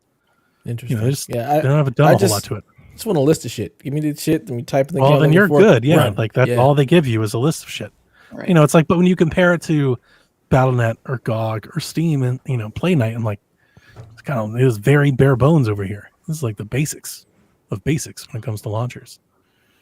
So, do you think maybe this is a stretch? They might, I don't know how expensive it is for developers to get Unreal 5 to develop their games, but Epic offers a deal for developers where it's you put your game on our store exclusively. Maybe another incentive is you get a big discount on using Unreal 5 for your game or something like that. Possibly. I'm not certain that they're not doing that already, But I'm also not certain that like those are different businesses. Unreal is the business. Like that's their business. That's how they make their money. Unreal and Fortnite. So Unreal This 5 is like is free for maybe most, like a side endeavor. Yeah, Unreal 5 is free for most users. If a project earns over $1 million, then there's the 5% royalty fee that applies to future sales. So I don't think they want to touch that because again, that's the business. Mm-hmm. But like PlayStation has a stake in Epic, so I'm sure they're not paying as much, or like they probably a lot of their games have come to the Epic Store first. Yeah, it makes sense. So in addition to that, it was also announced that first person mode is coming to Fortnite creative mode later this year. So you can probably expect to play Fortnite Battle Royale and FPS at some point in the future. The hell is Fortnite creative mode? It's like their build mode, right? Oh God. Speaking of build mode, their Unreal Engine Fortnite editor, that's their fan creation editor, has published 80,000 experiences that have been played by 130 million people. That has earned those creators $320 million in payouts that's been distributed to them. Wow. So you got people making money over there in the creation suite. And speaking of that creation suite, Lego, Rocket Racing, and Fall Guys assets are coming to the creation suite, allowing players to build their own levels and games with those franchises. And to launch it, they've got 3 new Lego islands made by Lego themselves that are available to play. They said Roblox are coming for your crown. Well, I think they may have already taken it. So yeah, that's a lot of news from Epic today at GDC. Fortnite continues to like take over the world, and it continues to be the nearest thing we've seen to the multiverse, the metaverse, in existence, right? Almost 10 So years. just like soon you're going to be able to play Fall Guys in Fortnite. I saw that and I was like, what? What the fuck are they doing? They're like, we don't need a launcher. All right. Soon, the launcher is Fortnite. Soon, the Epic Games Store is going to be Fortnite. You just open it up and it's like, here's 80,000 games you can play. It blows my mind. And like when I talk to Jack about this stuff, because like I find this is like where I really start to feel old. Because I see this stuff and I'm like so confused. I'm like, what? They're putting Rock Band in Fortnite? Fortnite is Battle Royale. What is it? And I tell my son's like, yeah, they got it over there. They did the thing. I played Alan Wake as Batman. Yeah, you can do Legos, and I was Lego Batman and did like race cars and made a kart racer. I'm like, what the fuck is going on? Clearly, I don't understand how this works. Do you remember PlayStation Home? Yes. Yeah. This is what this has become, and this generation has embraced the fact that I'm just going to go into Fortnite, hang out with my friends, and we're going to go do this thing over here, and then we're going to go do that thing over there. It's just the online hangout. And they love it because it's free. It's on their phones, it's on their tablets, it's on their Chromebooks, it's on their iPads, it's on their PlayStation, on their Xbox, on their Switch. Like it's wherever they are. Not you have to buy our box to exclusively play this experience that only you and 2 other people can have. It's ubiquitous. It's everywhere. They can keep that shit. Yeah, it makes me feel old. Bungie has appointed a new game director on their upcoming game Marathon. And according to IGN, Marathon is undergoing significant changes behind the scenes as they've moved away from player custom characters to a selectable cast of heroes. IGN included in their reporting that a couple of projects of Bungie have been canceled since 2020. There are rumors floating around about Bungie in a deeper scale. I'm not going to talk about them, but I bring them up because it seemed like this report from IGN kind of piggybacked off of the back end of that report. So it seems like there's I don't know. Jav, you're a Bungie guy, but it seems like there's some trouble over there, right? I am not the Bungie guy. I'm the Destiny guy. I don't care about any of this shit. Never mind. Delvin, you're now the Bungie guy. What do you think? It seems like they're at least having going through some issues over there. Yeah, I hope they pull through. It looks rough. Yeah, but thoughts and prayers, Delvin. Thoughts and prayers, basically. You know what?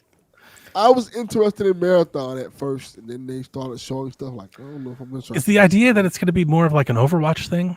Yeah, that kind of. That's what it looks like where they're turning it. So basically, yeah, Marathon was supposed to be like this really cool shooter experience, and I think based on a lot of the leadership issues that they've had just with Destiny alone, meeting dates, getting games out, they're like, all right, y'all just need a huge overhaul. hard to do that when we've you seen lay off all the 100 people. fire from all of the Bungie smoke.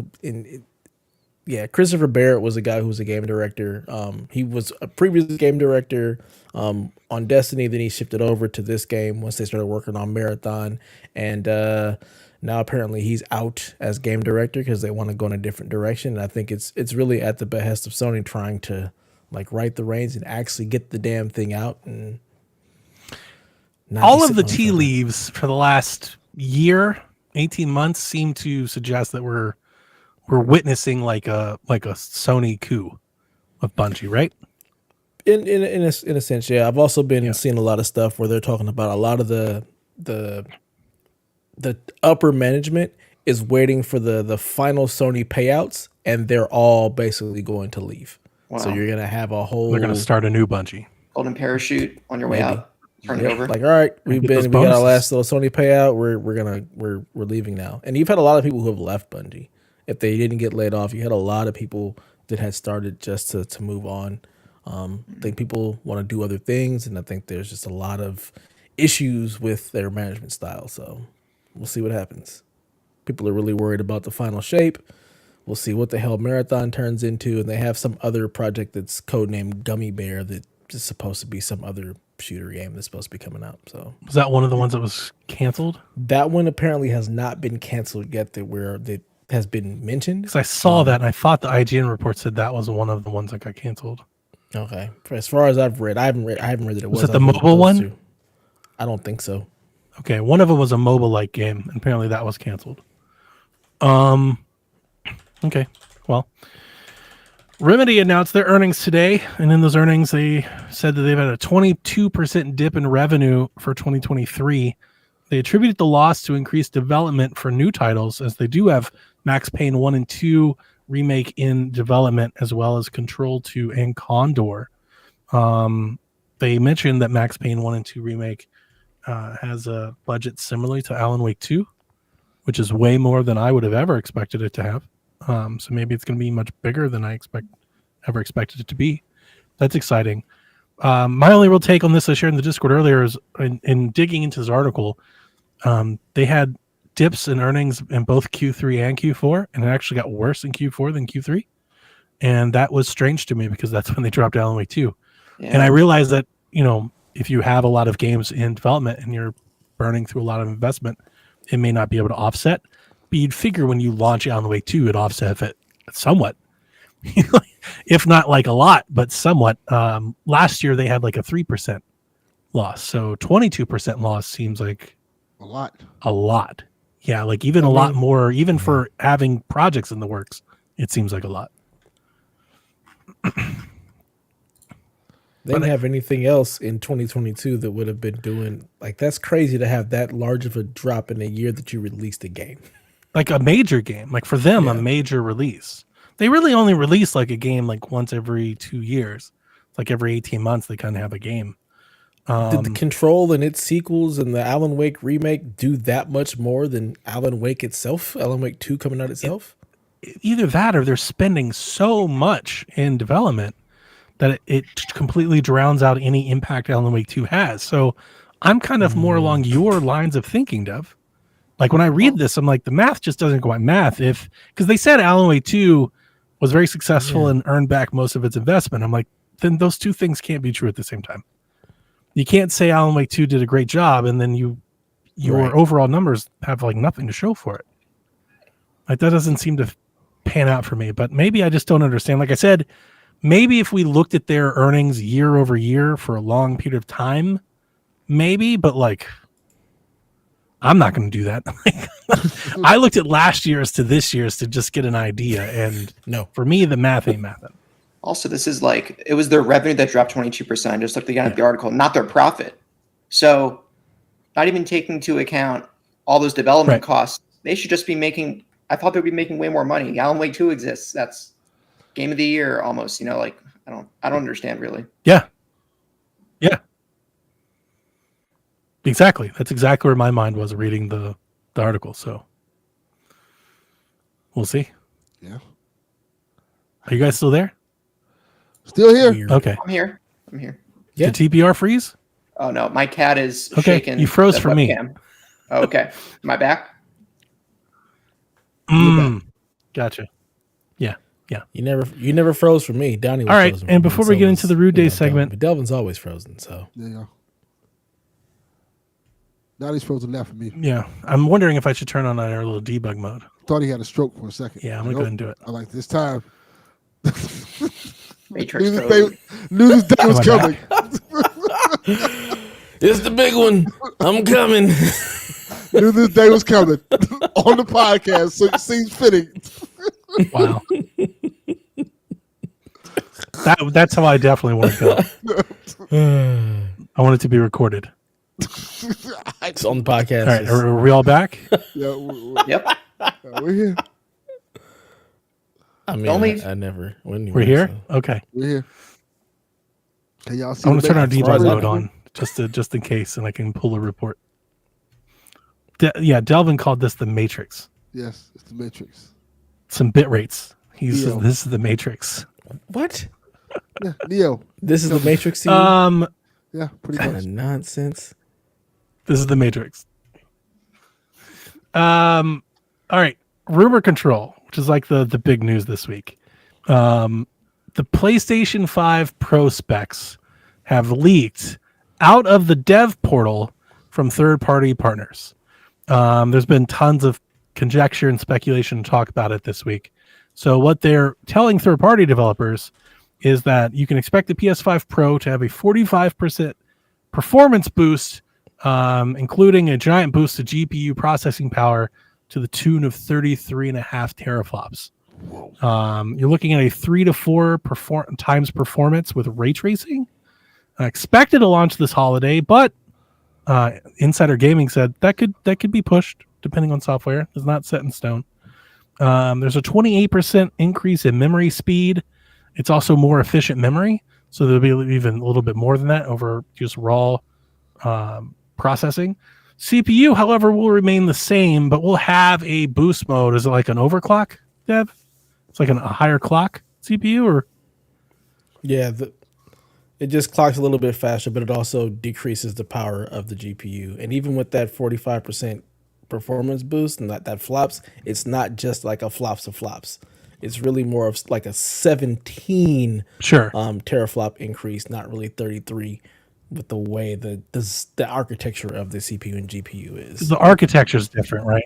It's interesting. This is a very the architecture is different, so you can't compare it one to one. A lot of teraflops. Yeah. So it's trying to leverage AI more. Documents all disclose.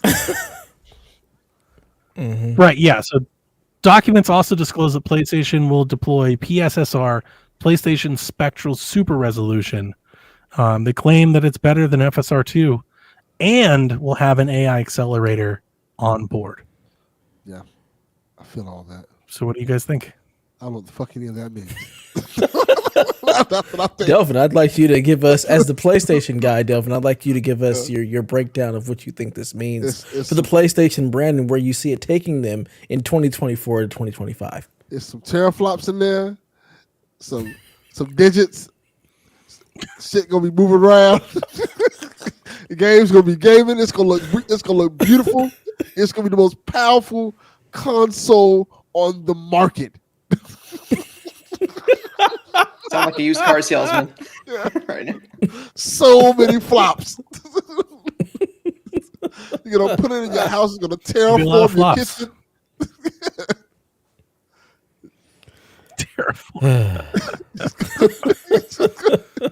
It's gonna be the size of your refrigerator. Just have a whole server rack just to hold the PS5. Just put it right next to you. Oh, that'd be great. Yeah. Foreman grill. That would be nice if it literally was like just a rack.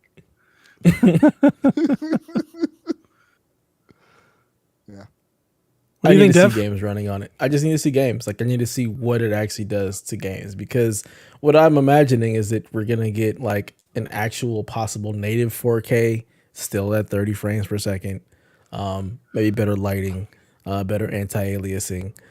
It's gonna be so fucking shiny. Yeah, like this is gonna be the shiniest damn games you can buy. That you won't even notice in motion. Like that's my biggest thing with like the ray tracing and all that shit. Like I don't care when I'm moving in a game that's moving fast paced. I don't even notice the photo it. modes. Fuck all that. That can you slow it down and zoom it in. The Digital Foundry. Look how much better this one is than yours. That's what kills me about digital. They zoom in like 400 times. I'm not doing that when I play a game. I'm not going to notice that bush over there is blurry. Want to know why? Because I'm shooting at the thing over here. Like it's just. I'm not even looking at that bush. All the floors look waxed. I'm not looking at the floor. Even I'm looking at Eve's ass. Like Let's just be real. Yeah, that's it. Very accurate. Very accurate. So yeah, I gotta see games on it. I imagine that first party games are gonna be like really, really nice. I'd like to see what their performance modes actually look like with the PSSR. That's really what I'm interested in. Can we get a maybe 1440p up res with this PSSR to 4K with 60 or more frames, like solid frame rate. Like we're not getting dips and drops. Like, can we get there? Like that's more or less what I'd like to see out of it. Maybe. What they do with the performance modes. I'm wondering if you throw all of your new visual elements in, like we saw with the Captain America thing, like if the game looks that good and you've got all these visual details and all the ray traces, you've traced the rays, bro. When you get all that in there, can you get a 30 frame rate up to like 45 to take advantage of VRR stuff? Or was it 40? What's the middle ground that they keep doing? Is it 40 or 45? 40? Can we get more of those? Can you get like a 1440-60 or here's everything we've thrown the kitchen sink at it, but it's at 40, and if you've got a VRR TV, it'll be really smooth. Yeah, we'll see. Like I'm curious. They have my attention. We'll see. Show me the game. Yeah, how big is it going to be? I imagine it's going to be as tall as the PS5 is now, but fatter. Wow, so they're going to call it the PS5 Fat? PS5 Fat, baby. PS5 Thick. The thick edition. Thick edition. Oh, that'd be great. Stellar blade cheeks on the PS5. They should. Oh, yeah. I am not getting one, Yard. Like, it's not happening. Yes, you are. When GTA 6 comes out, then also GTA 6 isn't coming to PC for 4 years. Yeah. I'm waiting 4 years. No, man. I got to get that at launch. I'm so excited. Maybe Xbox will have a new 10 by then. I cannot wait to just be playing GTA 6 and Donnie sitting there just wallowing in FOMO. I'm sure I'll find something else to play. I could have played GTA 5 and I didn't beat it until many years later. It's not the worst. Oh, yeah. I mean, I'm not going to beat GTA 6. I still ain't beat GTA 5, but I will definitely play the shit and stream it in the Discord just for Donnie. Like, hey, look at this. Donnie, come. It's GTA 6. Love you too, man.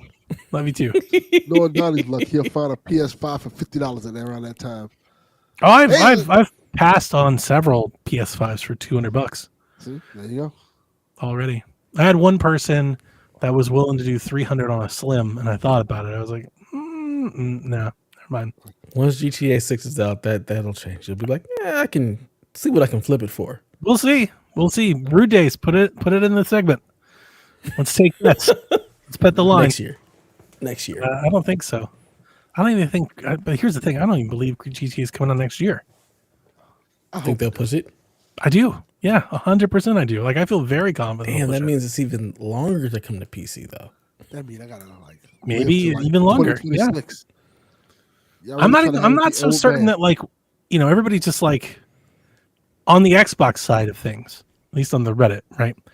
All the Xboxes are reacting like, what are we going to do? We have no Pro. There's nothing in the works. And they're all worried about GTA. They're like, I'm just going to get a PlayStation for GTA. And my man, I'm like, by the time GTA comes out, I think Xbox will have launched a new generation console. Yeah. It's possible. It's very possible. So at least that's where I'm thinking now. Maybe I'm completely fucking wrong. I've been completely fucking wrong before, but in my head, that's where I'm at. And if not like the same day, maybe it's like within 6 or 8 months or something like that. Like it'll be announced by the time GTA comes out. It'll be announced. But like I just don't know. I just don't expect it.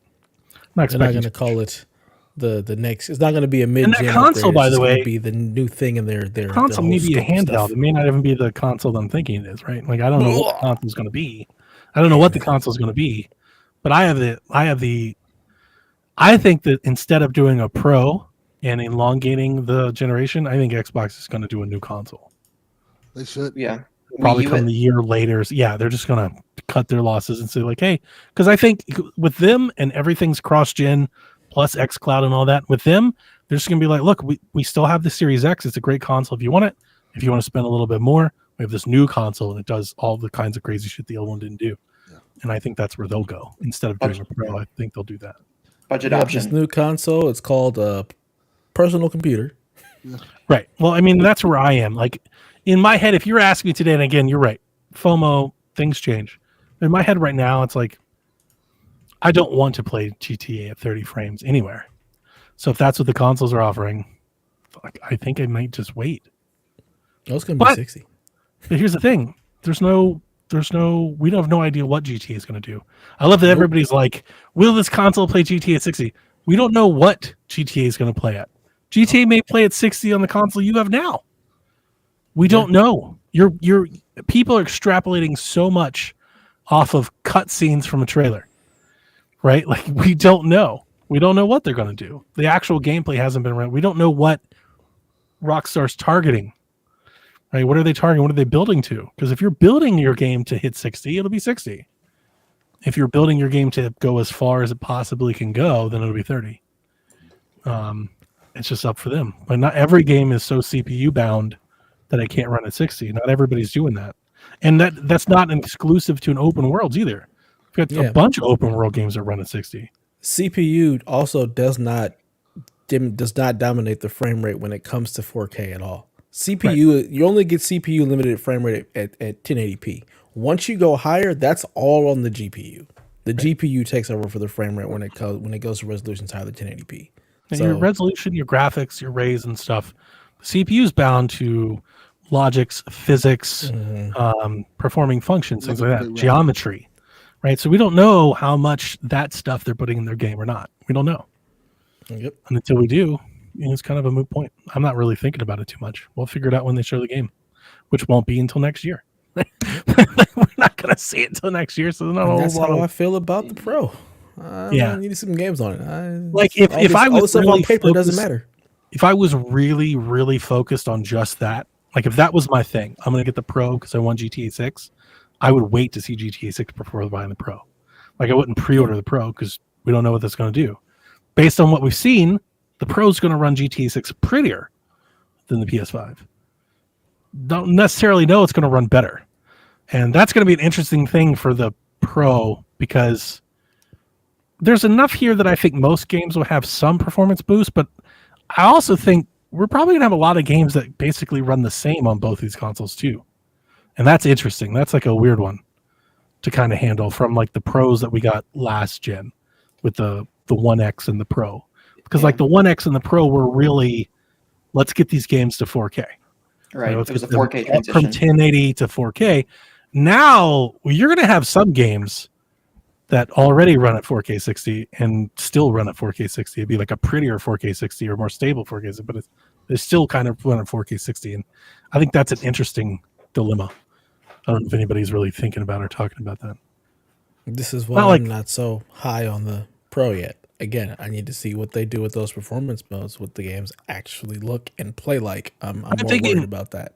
I'm largely thinking like smaller and indie games and stuff like that. Like they're not going to deploy path tracing and ray tracing. Like they're just kind of, it's like, this is the game. It runs at 460. Why am I going to waste dev time for that? Like, no. And I think it's going to be interesting when you think of the digital foundries of the world. I imagine when this come out that'll be a part of the analysis. They'll be like, well, look at, SteamWorld Dig 2 plays exactly the same on both of these things. 8K 120. It's just like, that's kind of it. Which you could probably do now if they wanted to. Let's see what Star Wars Outlaws does. Let's see what GTA 6 does. That's what I need to see. I need to see what those games are going to look like. It really is like it's a pro model for the big games. Is really like its marketing thing. It's not for every game. It's not going to be I don't think it's going to be an across the board tangible improvement. But for the big games, you'll definitely see it. Like for Dogma, there should be an improvement. Wolverine, Spider-Man 3.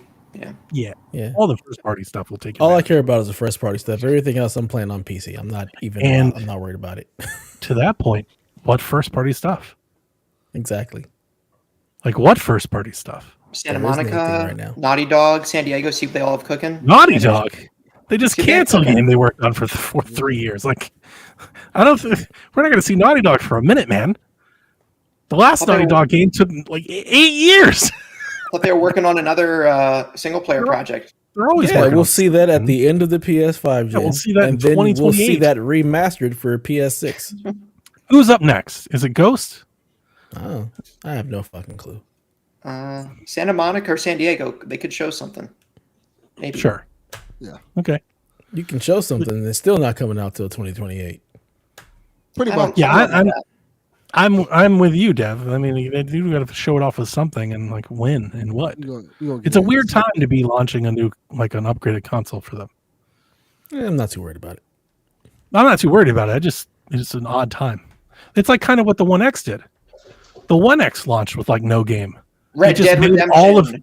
It just made all of your old games better. I'm not gonna make But like it didn't launch with a game. There was no like this is the game you got to buy the One X for. I mean, Xbox doesn't have games, so I mean they Oh, couldn't do it goodness any other way. he, They couldn't do it any other way, right? He made the joke I wasn't gonna make. Nice. The Xbox didn't launch a new game. I'm outnumbered. Sean, help me. Stalker 2 looks Obi-Wan great. Kenobi? Say that. What do you think? Okay, seriously, what do you think the price is going to be? Let's get our last thoughts up before we $2,000. $2,000. Nah, I still think it's to be $599.99. that's what I think. $599. Yeah, 600. Yeah, that's what I think. $549.99. Wow. Nice. Disk drive option for $549.99 maybe? He's doing. That's Not without the with a hard disk drive. drive. That's $549. disk drive. No I mean, disk without drive. the disk drive, yeah. No disk drive. Yeah.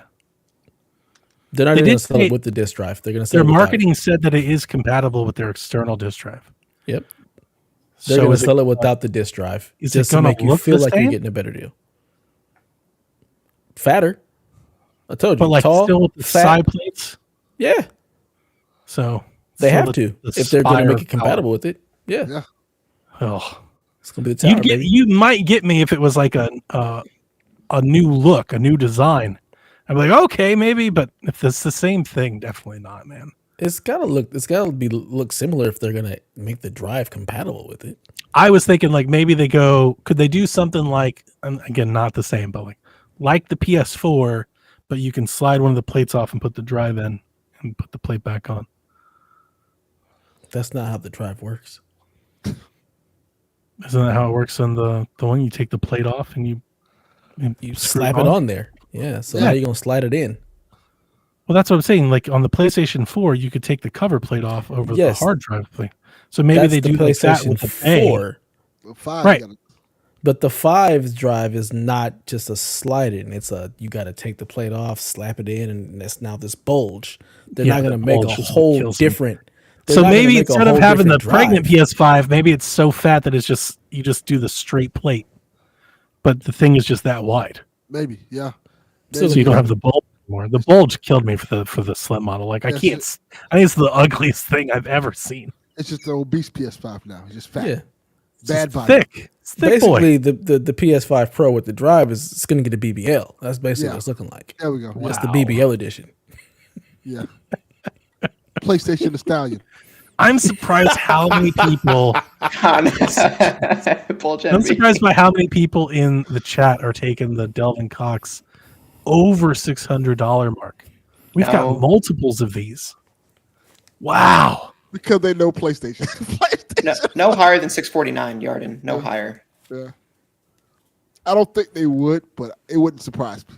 It wouldn't shock me. It wouldn't shock me at all if they went higher because they don't care. You'll get a second job and a third job and a new mortgage for this system because it's PC. PlayStation. Delvin, are Because you Xbox excited? has no games. Have you started No. to save? No, I'm not excited. Dude, you're definitely getting one. Probably get one. Yeah, I'm not Yeah, excited. Probably. Not probably. Why are you Not saying probably? You're 100% gonna you get are. one. Probably. I don't know. What You about Rob have 3000? PSVR 2. You're Trade getting in the one. Let's PSVR just 2 be now real. and save the trading credit before it's too They late. don't want that shit. Yeah, they do. They really It's a don't. trade in right now from GameStop. And look it up. Look it up. They're TPR's gonna got just say you. no. Look, whatever the trading value is, take like $200 off that because it's Delvin. He's going to GameStop. You know, it's not GameStop. He's getting robbed. STAHP. GameStop. GameStamp. That's it. All right, time to move into that Rude Days 93 trying to make Delvin win segment. Scoring update. Damn, Reviewers. This is the collusion. Yeah, for real. Reviewers and the people have spoken. Frames and performance don't matter as Donnie and Dev get the over on Dragon's Dogma 2 right. The score is now Donnie with a fucking resounding 19, Devin with 16, and Delvin with 14. Delvin, he said, I slid you a steel chair a few weeks ago at the Elimination Chamber special, and you're still in last place. What the hell? Yeah, exactly. That's how that works. How'd I go up 2 on you? Like, I gotta finish my story. Finish your story of loss. Gotta finish story the of loss. Me and my stupid dog. Double Jeopardy. Maybe do that, Rude Days. Shake it up. What happened was Rude Day slipped me the chair and I hit myself with it. Basically. You slammed into the turnbuckle and got the recoil. Yes. All bad. So the over-under for this week is 83.5 for Stellar Blade. He says, Shift Up Studios' previous games Goddess of Victory, Nikke, whatever the hell that is, got a 3.2 out of 5, and Destiny Child got a 4.6 out of 5 on the highly respected Facebook reviews. Was this Destiny Child with Beyonce or was it without no Beyonce? Apparently they made a game called Destiny Child, not Destiny's Child, so who the hell knows what it is? No. It is a Facebook review. So just Kelly Rowland then. Okay, gotcha. So 83.5 for Stellar Blade. Donnie, what say you? You're in the lead. You got to go Delvin first. wants to say it. Say it, Delvin. No, Donnie, you're in the lead. I will go. Okay. Look at it. He wants to speak. I'm going to go the over. I'm taking the under. Fucking yes. I'm going over. I feel like this game's been marketed enough. Well, I think it'll get like an 85. See, I think the marketing is going to be its Achilles heel. I think people are expecting maybe more than it actually is going to be. I think it's going to be an 85, 86. I'm thinking this might be more of like a Wanted Dead, niche type thing. I think people are expecting near, and I don't think they're going to be delivered near. I think people are expecting Bayonetta, and they're going to get, this is. I think they're expecting a combination of the two, and I really wish that they didn't pull the demo so we could have even more thoughts, or I could have at least played the demo and have something to say on this. But I mean, everybody seemed to be really, really stoked with the demo. Who actually you get that PlayStation bump? Yeah. I love having something other people can't play. Yeah, that's the other thing. The PlayStation bump, 83.5. It feels high. Like I feel like this is like a 78, 79. That's where I'm thinking. That's where I'm at. The hype I feel like might bump it over, but this is tough.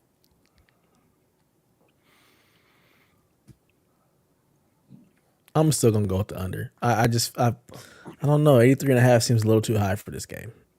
Okay. Yeah. No, Battleground has been drawn. Yeah. I'm rooting for you, Delvin. No, like I said, I'm want not. to. I mean, I want this game to be great because I'm all in too, and I'm great with it being an 8. But I also think this might be a great 7. Yeah, this might be sliding right into that Suda area where the people that it's for are gonna fucking love it, but it's just not gonna be for everybody. I think it's gonna be for most. That's why I think it's gonna be a solid 8, not a Suda 6. Okay, it doesn't get 7. It's a Suda 6. Yeah, we don't. I want it to be. I want it to be great though. I just don't want Delvin to win anything.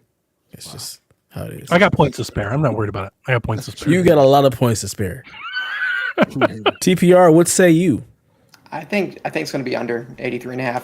I guess I'm the outlier. When it was first shown, other than ass, I thought the game looked okay. Ass was enough. That's all you need sometimes. For us, that's enough. It's not enough for reviewers though. I think reviewers might Yeah, I want more than the ass. I don't really care about the ass part. I want to see the actual combat. They're going to hit it for gratuitous ass. Yeah, Delvin's never going to make it past that ladder. Yeah, IGN's knack for making a statement. They may use it to may use it to make a statement. Yeah. That will fuck me over. Yeah. Don't do that, IGN. IGN, fuck them over. Celebrate. Do your work. Let us enjoy the. We had those years. We went through it, and now we're on the other side. Give us our gratuitous ass back. Yeah, they're like, Are you eating Sour Patch Kids, sir? I think so. Mm-hmm. I'm fucking jealous. I wish I had some. All right. I feel like Rude Days is trying to throw you another bone here. All right, and I don't appreciate it. How he throwing me a bone? 100%. Only because it's one of those things where it could just be anything. It's but just I don't so watch up there. college basketball. It doesn't matter. None of us people win brackets. Yeah, people win brackets without watching basketball. He's trying to find ways to throw extra points to catch. It's like rubber band. No, he's Mario Karting our fucking competition. Not at all. This is I like what Rude Days doing because this is some blue shell bullshit. That's all it is. This is great because what Rude Days is doing, he is making sure we don't have no bullshit ties this year. While we all like, we all tied. You're not gonna have a tie. Have you seen the standings? No. Yeah, that's my point. That's my point. I'd rather do this where we don't have a tie. If somebody's gonna lose, somebody's gonna fucking lose this year. Not this whole, we all tied 3 ways. Fuck off. No. I love that. I thought that was very poetic. I thought that was awesome. Yeah. No. Just fuck way off. to end it. No. Well, somebody loses. Well, now you're the Charlotte Bobcats. So I will be fine with being the Charlotte Bobcats. Not being goddamn, we tied in 3 places. We all shake hands. No. What the hell is your Final Four? All right. Just going to use Rebecca's. UConn. He's just using Rebecca's. No, I'm not. I looked up rankings and stuff.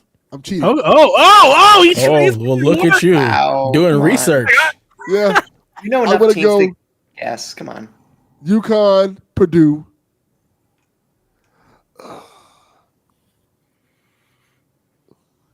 You know what I'm going to do? UConn, Purdue. Are you making decisions right now? Yes. What? You know what I'm going to do? UConn, Purdue, Auburn, and Iowa State. Wow. Auburn, Iowa State. I don't know about that. I mean, we have a lot of the same. Here's the thing. I'm not going to. Your selections are locked in. You're not going to change them, right? No. Okay. You realize that UConn and Auburn in the same bracket. I know. So you pick both of them. They have to play each other. Yes. All right. I'm just that doesn't work. Okay. I know.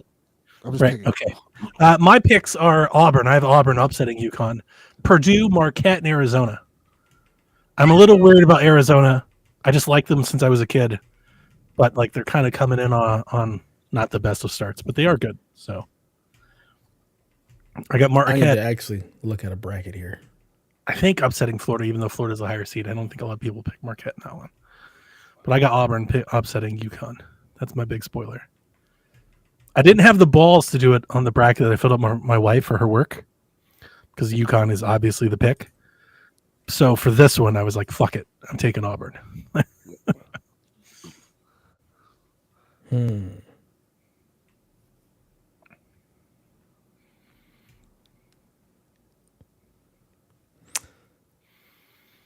We go Auburn, fuck Arizona, North Carolina.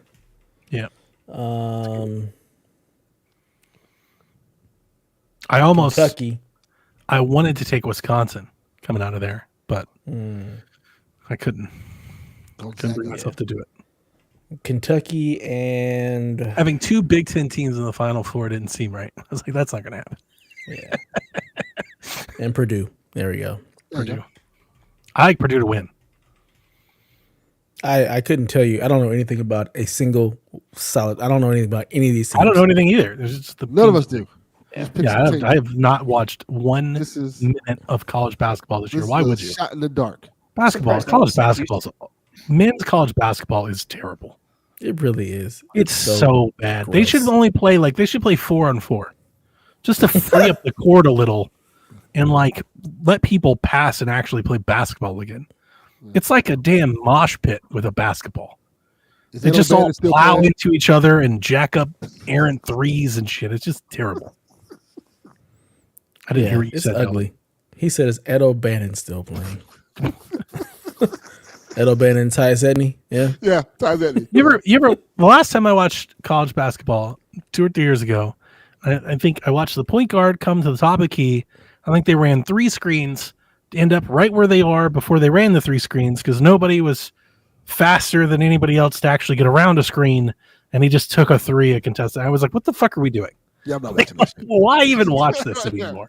And he missed like watching college football, and everything is a goddamn bubble screen. It's like watching high school football.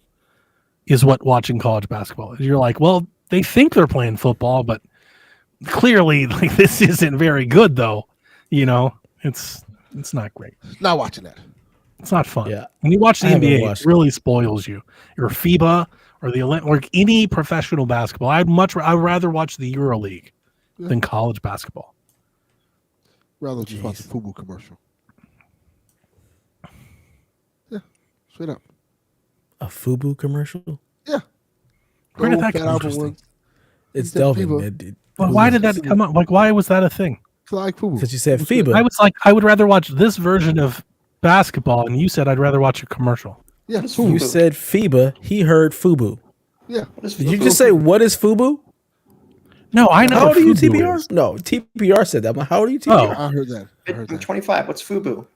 Are you serious? Dude, I have no idea. Oh, shit. I swear to God. I had FUBU gear. Yeah. It's a clothing brand in the late 90s to 2000s called it was For Us, By Us. So it was a black clothing brand, urban clothing. Donnie was black during that time. When I was in Cleveland, dude, when I was in Cleveland, the folks that my mom was keeping with, they had FUBU gear and they gave it to me, and I totally wore that shit. There's pictures of it.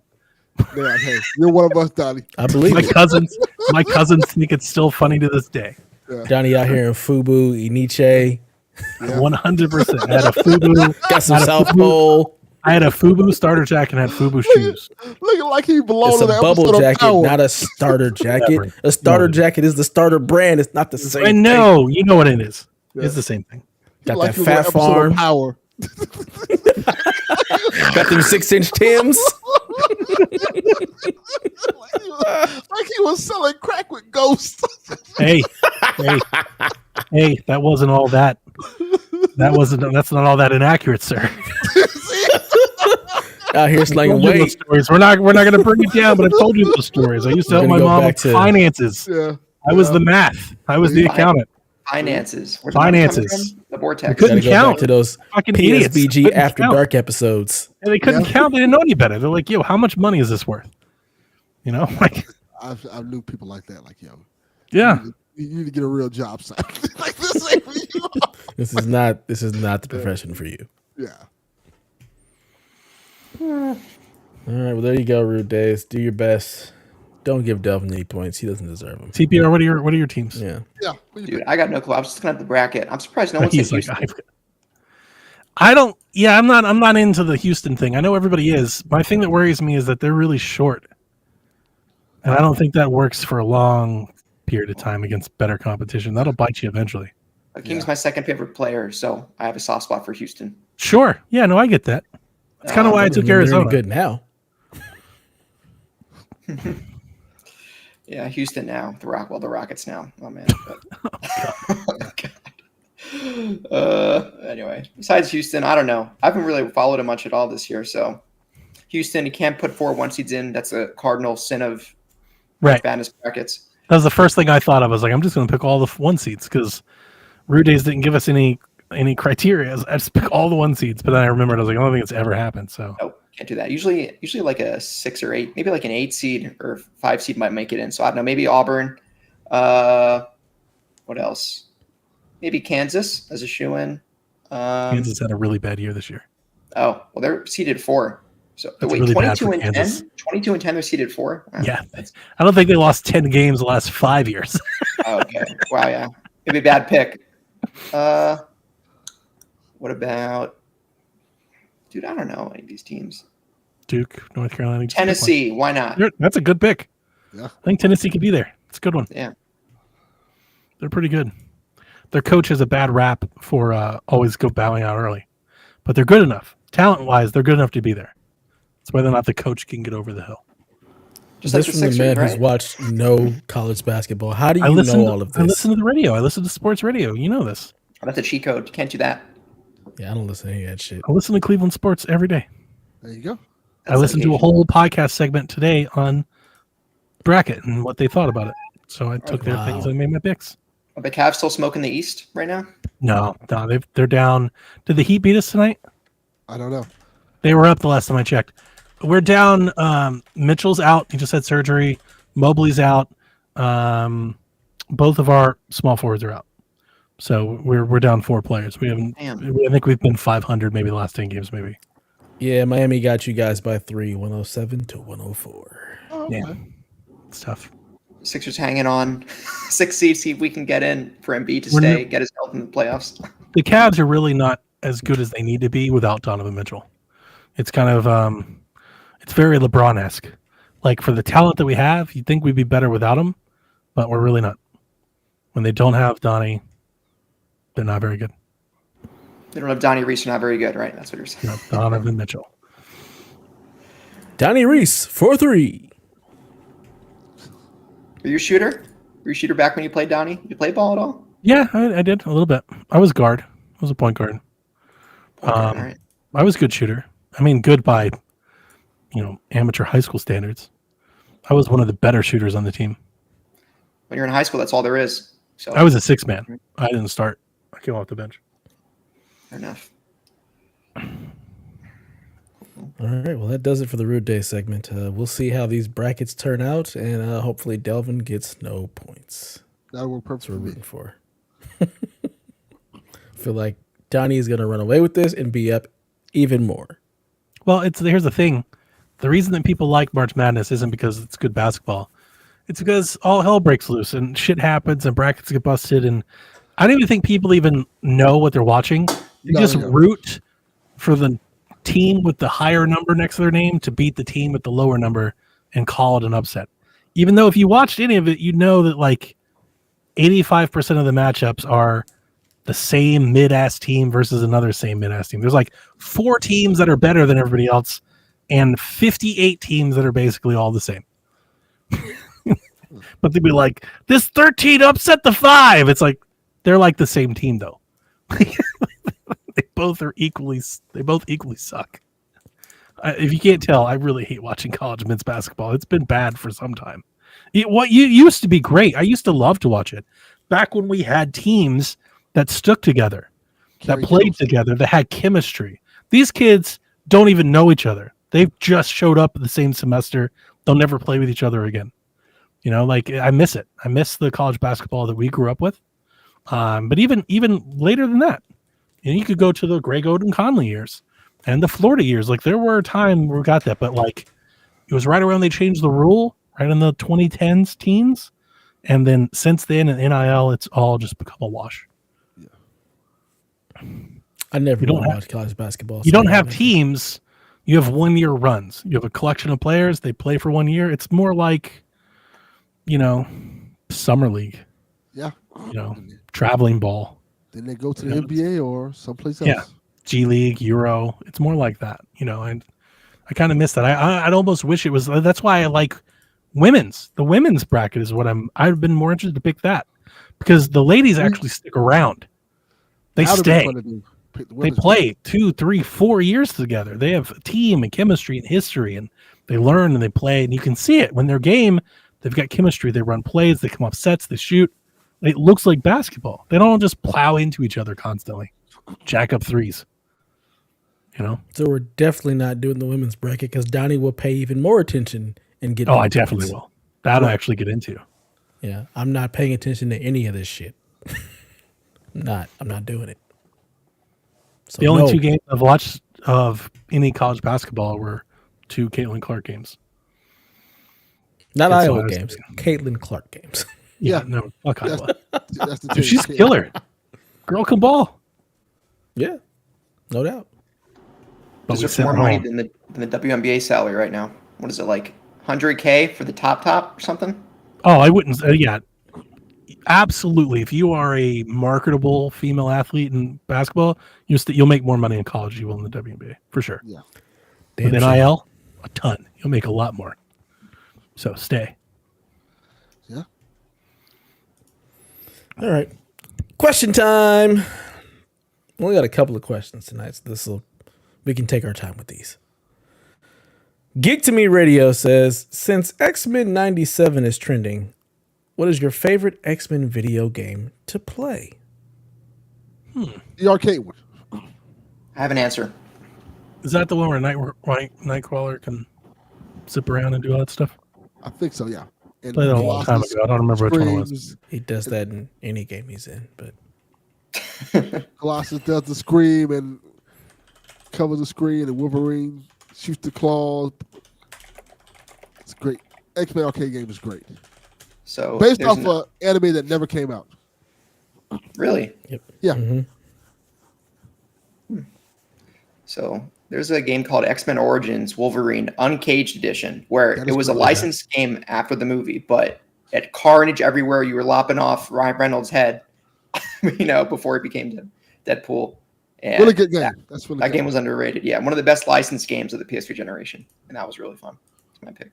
Also, X-Men Legends was really good too. The PS2 game. Is it the top-down one? Top-down one that's kind of. I want to say it was the first one. Yeah. I'm looking at a list, and I'm thinking the game that I remember is X-Men Mutant Apocalypse. The SNES game. I'm looking at it, and that's like side scroller SNES. That was a really good one too. That comes to mind. Is that Nightcrawler could like disappear and stuff in that game? All I remember is Psylocke from that one. I never played it. I always wanted to, but never was able to get it. I think Nightcrawler's in that game. I remember that one. That's really good. They've had some pretty good X-Men games. One for NES was terrible though. I guess Marvel vs. Capcom is cheating. Yes, that is. Is it? No, that's an X-Men game. Marvel vs. Capcom. No, it's not an X-Men game. It's a Marvel game. Yeah. They have X-Men versus Street Fighter. That is an X-Men game. X-Men versus Street Fighter, really? That was a yes. game. Mm-hmm. It's a good game. I think is that the first one? That's where it started. Yeah. Yeah. It was X-Men versus Street Fighter, then Marvel versus Capcom, then Marvel versus Capcom 2. Yeah. Nice. I'm gonna go with the X-Men game on Genesis. I fucking love that game. That is by far my favorite X-Men game. That is a really good one too. Yeah. The fact that it made you have to reset the game to actually get to like the final level, like just who would have thought? Fucking Genesis had some really good Marvel games. The Spider-Man game was really good as well. I love that Spider-Man game. That's probably my favorite Spider-Man game. It's really good. Then they have really hard. It is. Then they have the separation anxiety with the one with Venom and stuff, and then they have the other one, Maximum Carnage.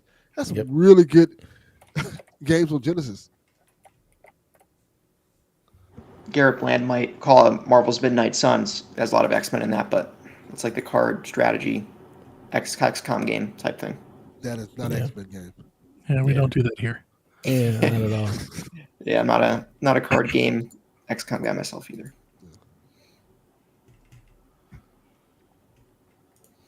Really wonder what this Wolverine game is going to look like. Also, shout out to what was it? The new DBZ game. We didn't cover it in the news, but Sparking Zero looks so good. Yeah. It looks incredible. It looks so good.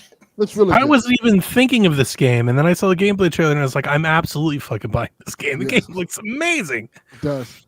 Ugh. Looks like the anime. Yeah. Yeah, it does. Looks better than the anime, dude. Some of these models. The environments and stuff? Yeah.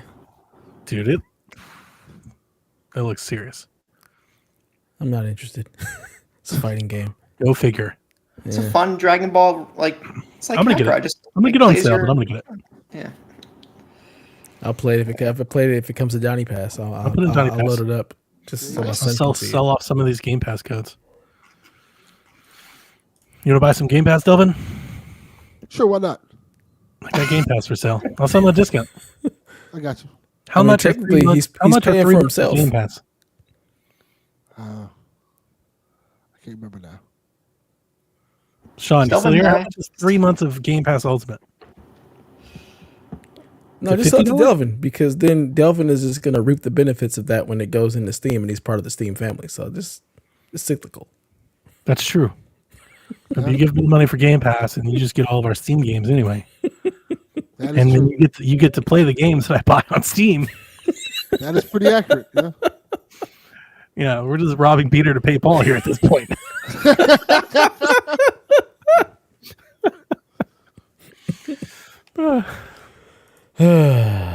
Kyle the Pug. Fuck you, Kyle the Pug. Raven, I have Game Pass, I think, until like 2028. And then I think I have like 2 years of codes on top of that I can't claim yet. Yes. Jesus Christ. So I'm thinking of selling like some futures. Some future stock. Madness. As I was saying, Kyle the Pug says, with the game Squirrel with the Gun coming out in fall of 2024, do you see it becoming the next gen goat simulator? What the fuck is that? You haven't seen this? I'm surprised you haven't seen this. This feels like some dumb shit that's right up your alley. Squirrel with a gun? Mm-hmm. I have never heard of this. It's exactly what it sounds like. This is amazing. Ride Pal World's marketing coattails. I saw this and I looked at the trailer. I was like, "This is the dumbest thing I've ever seen." Yeah, I wasn't on that. He really has a gun. Yes, it's Sniper multiple different squirrels. Like a fake gun. I said it's exactly what it sounds like. Like he has a hammer. He like really packing that thing. Dude, this is insane. Yeah. This is not for me. I can't believe this is a real game. Now that other crazy ass game, where it's like Dynasty Warriors, you go back in time and get trucks and shit. That is definitely my thing. That's my jam. What? You remember that game that that Seth put in the Discord a couple weeks ago? Had like its own little viral moment that day.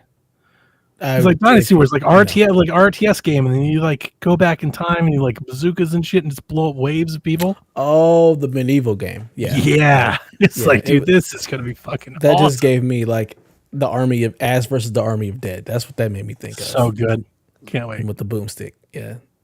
But I don't know if this hits the Goat Simulator vibes, but it definitely is up there. It could very easily be the next Goat Simulator thing, but it's not tracking with us.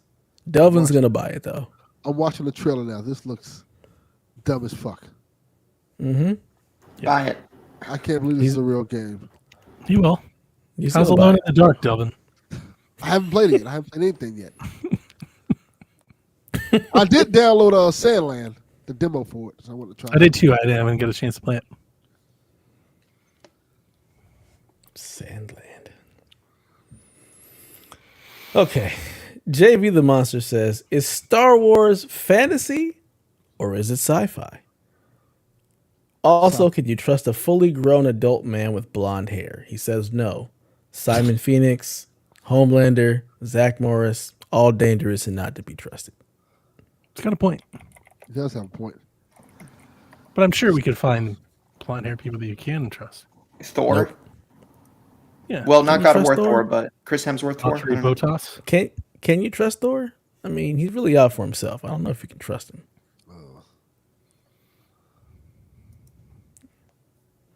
Blonde Cody hair Rhodes. people. Who? You definitely can't trust Cody Cody Rhodes. Rhodes. You can't trust him. I mean, is his hair actually blonde or is it like dyed blonde? Like I can't It's tell. still His hair is blonde, awful. You die and it's still His blonde. hair is awful. It's awful. Probably. Captain America. Is he blonde? Link. The movie version isn't. The comic book version is. Link is blonde? Link yeah. I just had brown hair. He had pink hair at one point. Doesn't do anything. You can't trust him. He doesn't even talk. But is he also a fully grown adult man? I don't know. I don't know if he's an adult man or if he's fully grown. I can't tell. Gotta ask Zelda that. Yeah. Wow. Not my business. Wow. Not my business. Star Wars is fantasy. It's 100%. both. It's both. Sure, you can say it's got elements of both, but there's a clear delineation between science fiction and fantasy. Is there? And Star Wars belongs in the fantasy camp. Yeah. I thought it was more sci-fi. I'm Sci-fi, definitely fantasy. admitting sci-fi. It's sci-fi with some fantasy. It's fantasy with some science. You've been overruled. I don't care. You guys are just wrong. like intergalactic travel. That's pretty sci-fi. The difference between science fiction and fantasy is the science fiction is sci-fi is like technology based. Everything is rooted in some like grounded sense that we could obtain this technology. The moment you start talking about the Force and midichlorians and having Force ghosts and shit, that's 100% fantasy. It just is. There's no way around it. There's only a couple of people that have that. Everybody just else because is it's living set in the sci-fi. future and has science fiction stuff. Who said it was in the future? When you're It's not in the future. Force, when It's you're not doing in the future. Force, It's a far away place a long time ago. It's not in the future. When you start talking about the Force and invisible throwing people and invisible and Force ghosts and shit, it's 100% fantasy. You're just throwing some fantasy in there, but it's all sci-fi. No, it's not some fantasy. It is fantasy. It's not. There's not some fantasy. There's not. There's only a little bit of fantasy. You can't have a little bit of fantasy. Fantasy is fantasy. There's not a little bit. It just is. No. Whereas you can have a little science. Not a lot of. You can have a little science or a lot of science. Fantasy doesn't work that way. It either is fantasy or is not. And this is fantasy. Based on you, it's not. It's just a little fantasy. It's science fiction. No, it's way more science fiction. No, your imagination. You don't have a little imagination. You're either using your imagination. You can have a little imagination. You're either using your imagination or you're not. No, you can use a little bit. No, you can use just a little bit. It's okay. Alien is science fiction. Alien is fantasy. Ain't no goddamn aliens. What? No, Alien is science fiction. Star Wars is fantasy. That's the difference. Star Wars is science fiction, and that's okay. Not. You've been overruled. It's not. Fine. Y'all are just wrong. No, you're wrong. No, you're wrong. No, like on this one, you're actually wrong. Like it's sci-fi. By definition, you're wrong. You may want it to do it. It may sound cooler to you to call it sci-fi, but it's not. Donnie. It's sci-fi. It's fantasy science. Cool. It's sci-fi. Fantasy science. It's space fantasy. Science. It's space fantasy. It's space fantasy is a synonym for sci-fi. All right. I don't know. Yeah, it's sci-fi. It's cool. It's imaginary. Everything is literally talking about magic. The Force? Are you fucking kidding me? What about the lightsaber? Look at you. TPR's like, I don't believe that. The Force. The Force. Use the Force, Luke. I'm seeing dead people. We're talking to dead people. It's not magic. The Force is a living thing that's in everybody. There's not magic. It's your imagination. They're not crafting any spells. Fantasy, it's your imagination. Magic is crafting spells and all of that shit. Imagination. Once you have to use your imagination, it's fantasy. Some people have more metaphors than others, which causes them to have the Force. Yeah, exactly. It's just, fantasy. It's just one with nature. That's all. That's fantasy. It's not one with nature. Again, nature about it. Explain something stupid. In that world, it is. No, it's not. It's a little bit of fantasy. No, it's a lot of fantasy. It's a little bit. It's got a lot of science fiction, lots of lightsabers. A lot of sci-fi. It's got a lot of lights, ships and lights in space, traveling in space. Yeah. That's all. It's all science. It's all science based. You just don't have enough traveling in space. Yeah, it's all science. It's all science based. And there's a couple of people, that are able to tap into the nature of the midichlorians because they've got a higher midichlorian count. Cut people. Not people until Anakin kills them all. How do we get there? It's not tons. Anakin didn't kill them all. Anakin didn't kill them all. Anakin killed a lot of them. Most of them were killed by the clones. He killed a lot of them motherfuckers. Basically, just genocide the whole damn people. The clones killed a lot. He just killed a whole Anakin finished them off. He wouldn't have killed his goddamn kid. Like fuck. He did kill them kids. That was some fucked up shit. He killed them kids. That was wrong. Fuck them kids. That was wrong. Little dumbass kid. Master Anakin, you come to save us. I don't know what you've heard, but I'm not a nice person. He fucked them kids. He's like, yo, why is he doing this? He's a cold dude, man. He's a bad man. Cold dude. They killed his mom. He said death to everyone, basically. Yeah. Barrett33 says since remakes are all the rage, what game would you like to see get a remake and why? Infamous. That's a good answer. I'd rather see a new one than a remake. I don't want any more goddamn remakes. Why not both? Give me new shit. Yeah, that wasn't the question. I don't care. The question wasn't that at all. He said which game would you like to see remake? I said none of them. I answered the question. You didn't have to throw my shit under the bus to make your point. Absolutely. You're like, I would like to see a new one. That wasn't the point. The point wasn't, can you get a new game instead? The point was, which one, if you could remake one, which one would you? The point is whatever I want to make it. He basically shows you your answer's wrong. Incorrect.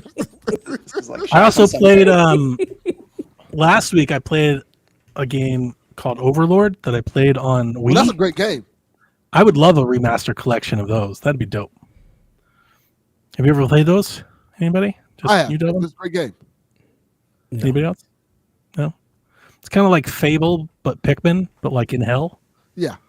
Oh, It's I mean, kinda I awesome. remember the game. I can Kinda visually see the cover of the game and everything. I would love a remember it, I remaster just collection. never That'd be played. great. I have an answer. Resistance, Fall of Man. That'd be Yeah. really nice. be good one, too.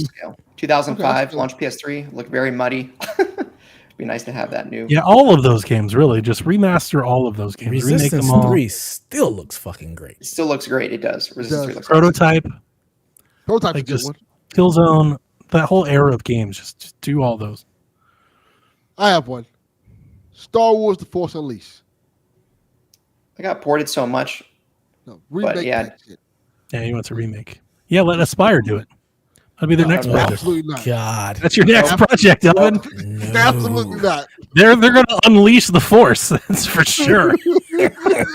They're gonna just. That's Aspire. That's their whole business model right now. Is take a Star Wars game, shit it out, make people mad, and do the next one. They're gonna take Profit. that apology letter and just write. Profit. They're gonna scratch Copy, paste, Date. out. a little whiteout. Yeah. Force Unleashed. Battlefield, Bad Company 1 and 2.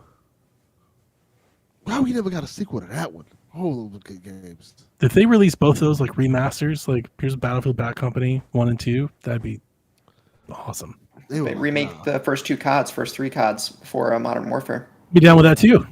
They were like, yo. Well, they I know that- did. I mean, not the first three, but they did the Modern Warfare 1 and 2. Those are great. So I do have some of that. They really was like, I know y'all like these Battlefield Bad Company games, but we're gonna give y'all another Battlefield. Hardline, And which it's gonna be- I liked Hardline, but it's Oh, not. that's fine. It's not Bad Company. They're like, Bad hey, Company was awesome. good. I think I still have Bad Company 2 in plastic. It's so good. It's good. They're like, nah. Here you go. Let's give you this online only Battlefield game. But yeah, Infamous, all They those had to things. compete with Call of Duty. Like And they They Cooper, want to just be their own lane. And Sly they Cooper would failed be good. miserably. Raven Face it. Who's waiting on the next GTA 5 remake? Hell no. Well, GTA coming. 4. It's coming. GTA 4. GTA 4 would be a good remake. Yeah. Yep. God, I cannot stand Brucey. Cousin. I would pay someone not to remake that so I never have to hear Brucey or fucking the cousin ever again. Oh my God. I'd It play drove me nuts. Nico Drove Bellic. me nuts. I'd play it. And it won't come to PC, just like Red Dead. Never has. Ever. Like it. Keep that same energy. Rockstar hates PC, man. They do. It's free money. I don't get it. Just work. You guys, I'm not sure. Did we ever talk about the GTA mobile games?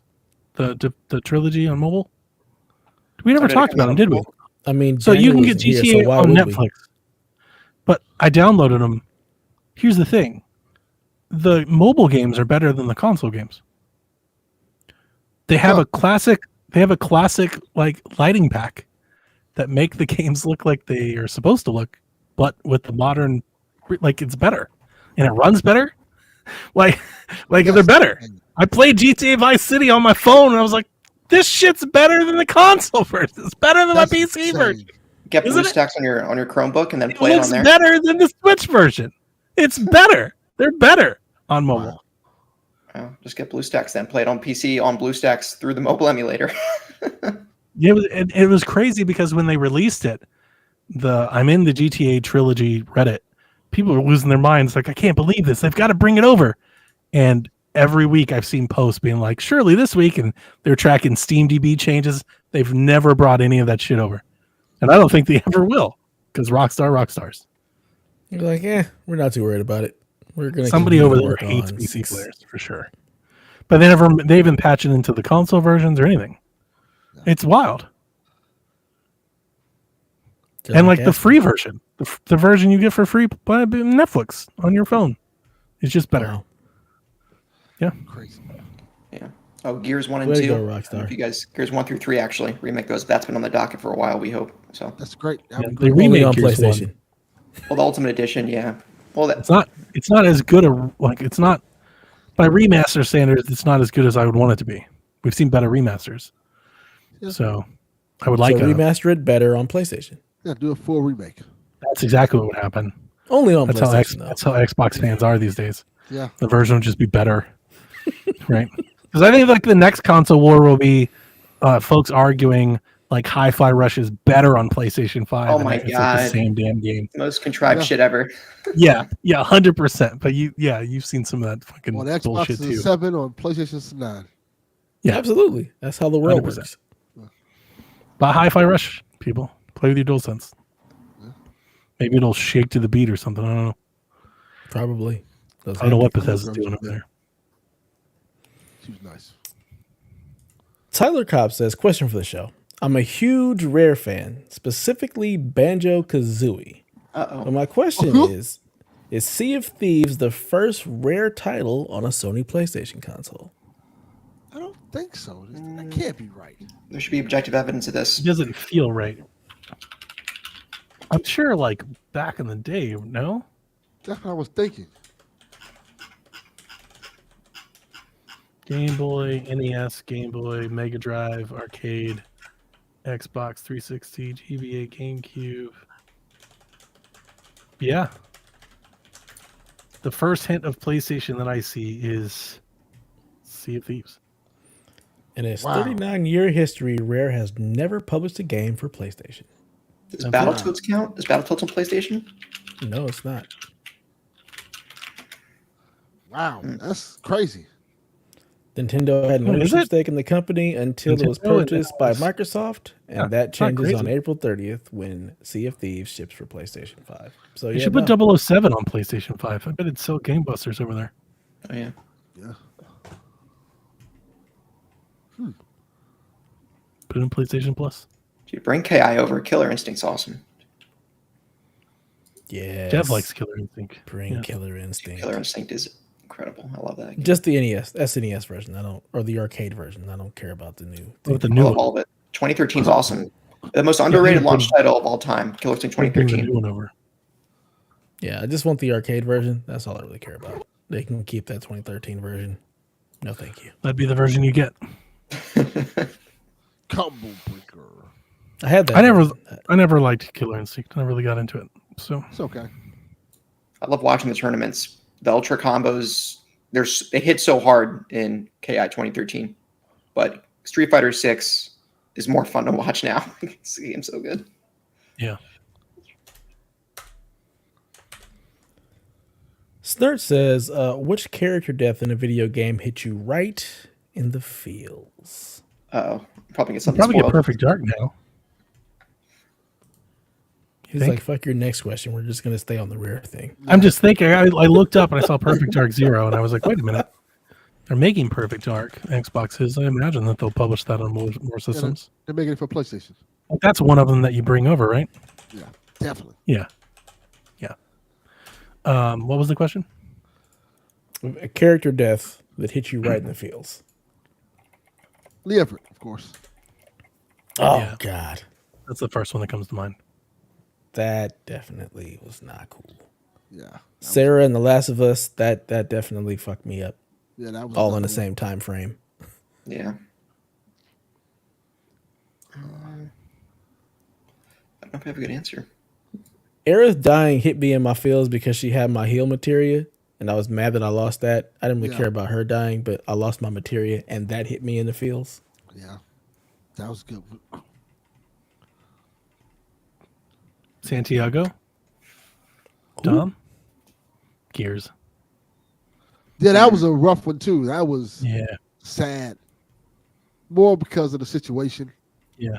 He was like, I'm ready to check out, son. Like, yeah. That was pretty heavy. Sam and Henry was really rough for me. Watch that happen. Or which one was the one who committed suicide? In The Last of Us 1.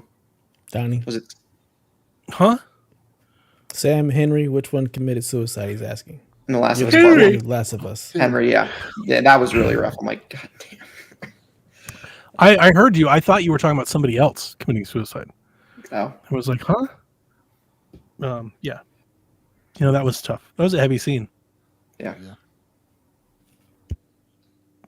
Yeah, I think that one was maybe more impacting for me than Sarah. We just didn't spend enough time with Sarah. I'm always Not shocked. I definitely get it. A lot of people go to Sarah as like that thing. It definitely kicks the game off. You realize what you're in for. But I'm always interested with how many people go directly to that one in that game, having played for so long with so many other characters, and still Sarah still just rings so hard for so many people. I think it's the parent bias. Spend like 7 minutes with her, I think it's and then you spend like the next 10 hours with everybody else. That's what it is. It's because it's a child that's so visceral. Yeah, I get it. Yeah. No, I get that part. Yeah. Also, I don't care about those other people. Most players are men, and a lot of men are fathers at the beginning of the game. Their daughter dies, So there's that I was a father too at the time, and it just didn't. I never latched on to that one quite like other people did. I mean, everybody dies in The Last of Us, so once you've lost Sarah, all the rest of the deaths don't matter. You're like, yeah, they're all gonna die. Doesn't hit us hard. Dude, I was so peeved by Tess dying that early. I'm like, I wish I just had more time. Yeah, so like that's like Henry, Ted. There's so many others that I would go to, but I'm almost always outweighed. Anytime I've ever talked Last of Us fans, it's always Sarah. Sarah. And I'm like, wow, this just really impacted people a lot harder than me, I guess. For me, it's because I expect everybody else to die at that point. Like, you didn't expect Tara to die? The whole damn place was falling apart. No, I didn't. I did not expect her to die. Not the way she died, like at all. I'm like, all right, we're gonna get out of here. Great. Nah. So I was not expecting that. But everybody else afterwards, once the shit hits the fan, everybody's a walking corpse. Like a horror movie, like that was 100% set up 101. I was like, oh yeah, not all three of us are coming out of here. Like this is how this goes. Also, The Walking Dead primes you for who's going to die next during the season, before Last of Us came out. True. Yeah, I can't think of any other gaming deaths that... Raven says the shock you don't expect in the first 10 minutes. I guess I just did. Yeah. Yeah, I got nothing else for this. Oh my God, we let Dilfy get a question in here? About Marston? Red Dead? I didn't play Red Dead to completion, so... The Marston's almost good. I wasn't like teary-eyed on it. Yeah, I wasn't in the feels about it, but it's a really strong, memorable moment. Yeah, it's strong. One of my favorite endings. Yeah, it's really good. What about Cole? He dies. Dead. Yeah, totally dead. Did not care at all. Dead and then some. Not even a little bit. Like, all right, he's gone. All right, cool. I hope they're remastering that, or at the very least, I hope those PC rumors are true. Be down for some Infamous. Need more Infamous in my life. We all do. Infamous, Prototype, like all of them. Just do them all. Can we get like an Infamous clone collection? Here's 6 Infamous likes. You can just play them all. They're all remastered. Yeah, it's like we've combined our powers together. This is a cross-published game from different publishers, and we've just brought them all together. And here's all the shit you're looking for. Infamous just packed in one thing. Just Infamous and Prototype. It's Infamous and Prototype double pack. Yes. Just remaster collection. All of it. Here you go. Be great. They're not even going to remaster them. They're just going to release them all the same thing. No remaster. They literally could be like, here's the PlayStation 3 copy of Infamous on PC, and I'd absolutely buy and play it. A lot of people would. Yeah. A lot of people would. I think the Second Son makes a lot of sense. Those rumors, I know it's like hopium that I want to believe them, but I think it makes sense. They're sitting on things that they could easily make money for. If they've got these PC studios that are just porting games, like, why wouldn't you throw that one in there? As I assume, once they get through Horizon, Last of Us 2, and God of War, there'll be a break there where they'll need work. Why wouldn't you put Infamous Second Son on PC? Yeah. Oh, here's the First Light 2. They'll definitely do them separately. Oh, those on PC. Make more money. You probably sell 2 million copies of that game on Steam. I thought of one just now. Arkham City, Joker's death. That shocked me, but I wasn't sad. You were sad for Joker? I wasn't sad, but it shocked me. Like, I didn't expect for me. I'm didn't already expect Warner Brothers to go, or Rocksteady to go through with it, but they did.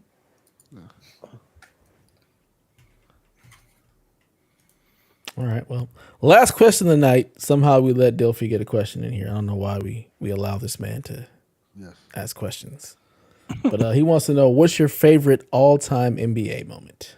Blocked by James. Cavs title, man. Has to be. Heat's first title. That Shaq and Wade one. I love that moment. Like, it was pretty cool. Good one, yeah. Ray Allen, Game 6, 2013 Finals. Good one. Yeah. I mean, I've got a bunch. The Malice in the Palace. Oh, what the hell is this? Absolutely, that is a great moment. Great moment. God, That's you a guys are terrible. great moment. A great moment. Basketball history. Absolutely, that's a great moment in basketball history. No, it's not. Absolutely, it is. It's fantastic. Man, what's his face when he punches dude and it's like slides to the floor? It's great. It's great. Ron Artest just pissed sitting on the scorer's table. Oh man, great moment. The conversation after they were talking about, you think we gonna get in trouble? When they sit in the locker room, hey, y'all think we gonna get in trouble? Oh yes. Yes, I do. Yes, we do. All-time great moment. Gilbert Arenas bringing guns to the arena. Great that is a good one. That is I forgot all about that. I forgot all about the G's. Wow. Somebody needs to shut him up. I've seen too many statements from Arenas, and I'm like, fuck this. I love it. I'm so here rocker. for it. I'm here for Agent Zero and all of his shenanigans. T-Max scoring. Speak your shenanigans.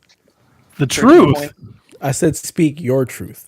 Speak your truth, gracious. Gilbert. Man. Not everybody needs an opinion. T-Max scoring 13 points, 35 seconds. That was Remember that game? I prefer Reggie Miller. That was also a great one. Jason Terry flushing that shit in LeBron's face, sending the Heat home. I like that Mavs Heat. That was like the biggest underdog story in the NBA Finals. Like, nobody thought they could win, and Dirk cooked them, man. Yeah. Like, they fell apart. Like, that was a collapse. We don't talk about that. Yeah. Game. You don't talk. I'm sorry, Phil. I don't mean to do it to you. It's not. I didn't mean that to you. I mean that more as. I know you are absolutely as a correct. follower of LeBron. I mean, it's LeBron's career. I was pissed. Like, dude, Jason Terry just cooked that man around his face from like half court, just all in his face. This shit was embarrassing. There's two people that have taken him like that in the fourth quarter of meaningful games: Kevin Durant and Jason Terry.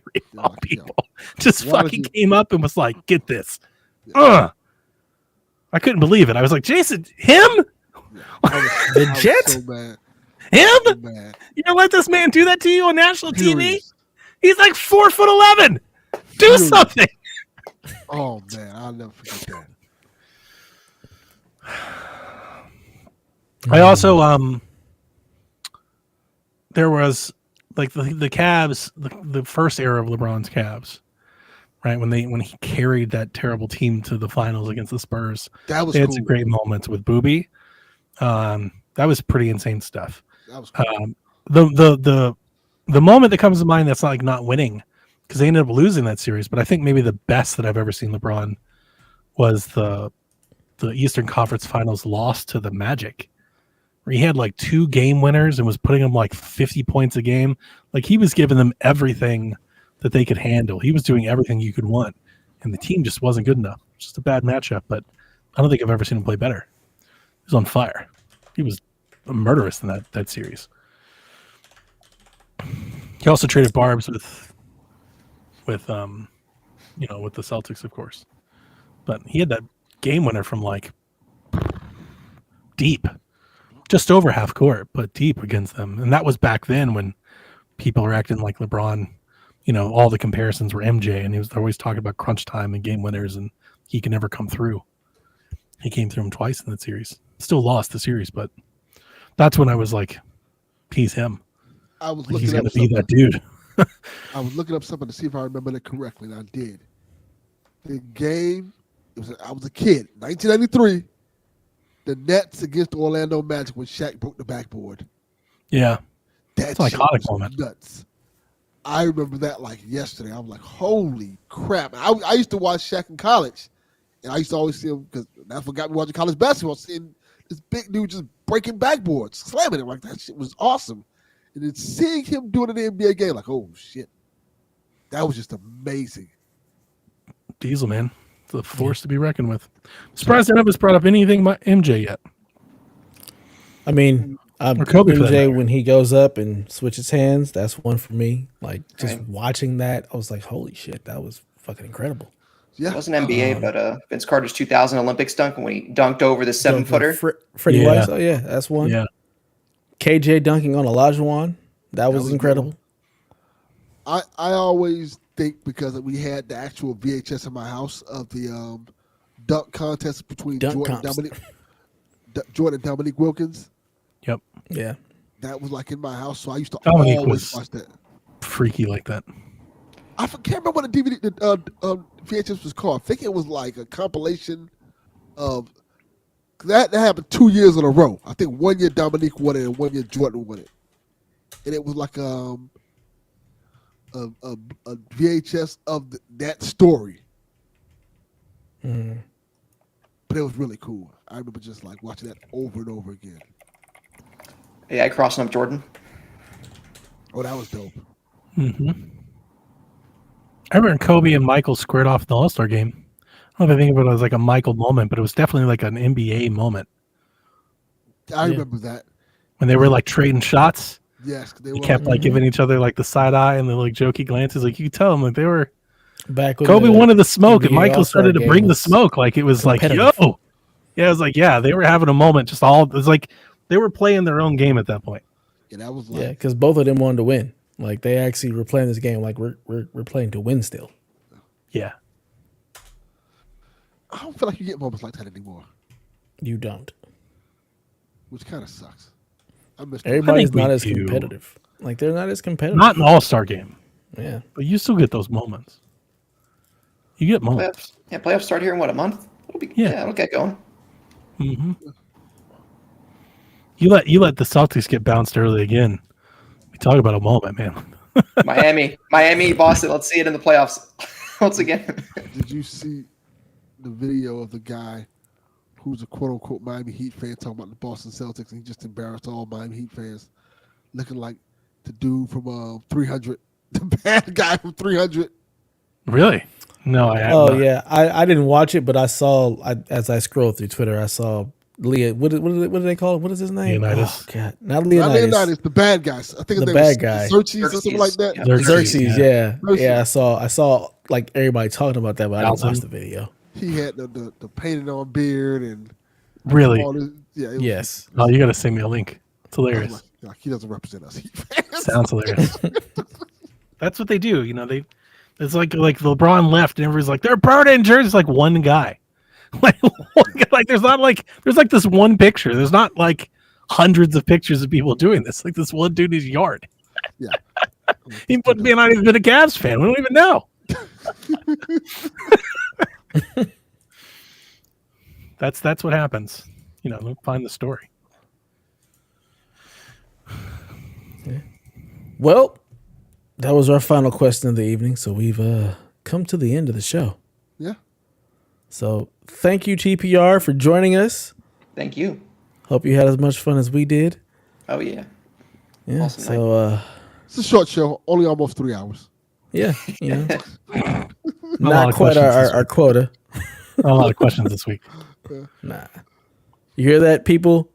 Give us more questions. No. That way I don't have to I answer wasn't on deal tonight. fees. Yeah. Oh well. Well, until next time, ladies and gentlemen, play some video games. Nobody's sleeping in the middle of the bed. The middle of the bed is only where you do the business. But when everybody's ready to sleep, it's the side of the bed that can't be beat. It's the middle of the bed where lovers meet. But when it comes time to slumber, it's the edges. Ooh, ooh, ooh, the edges.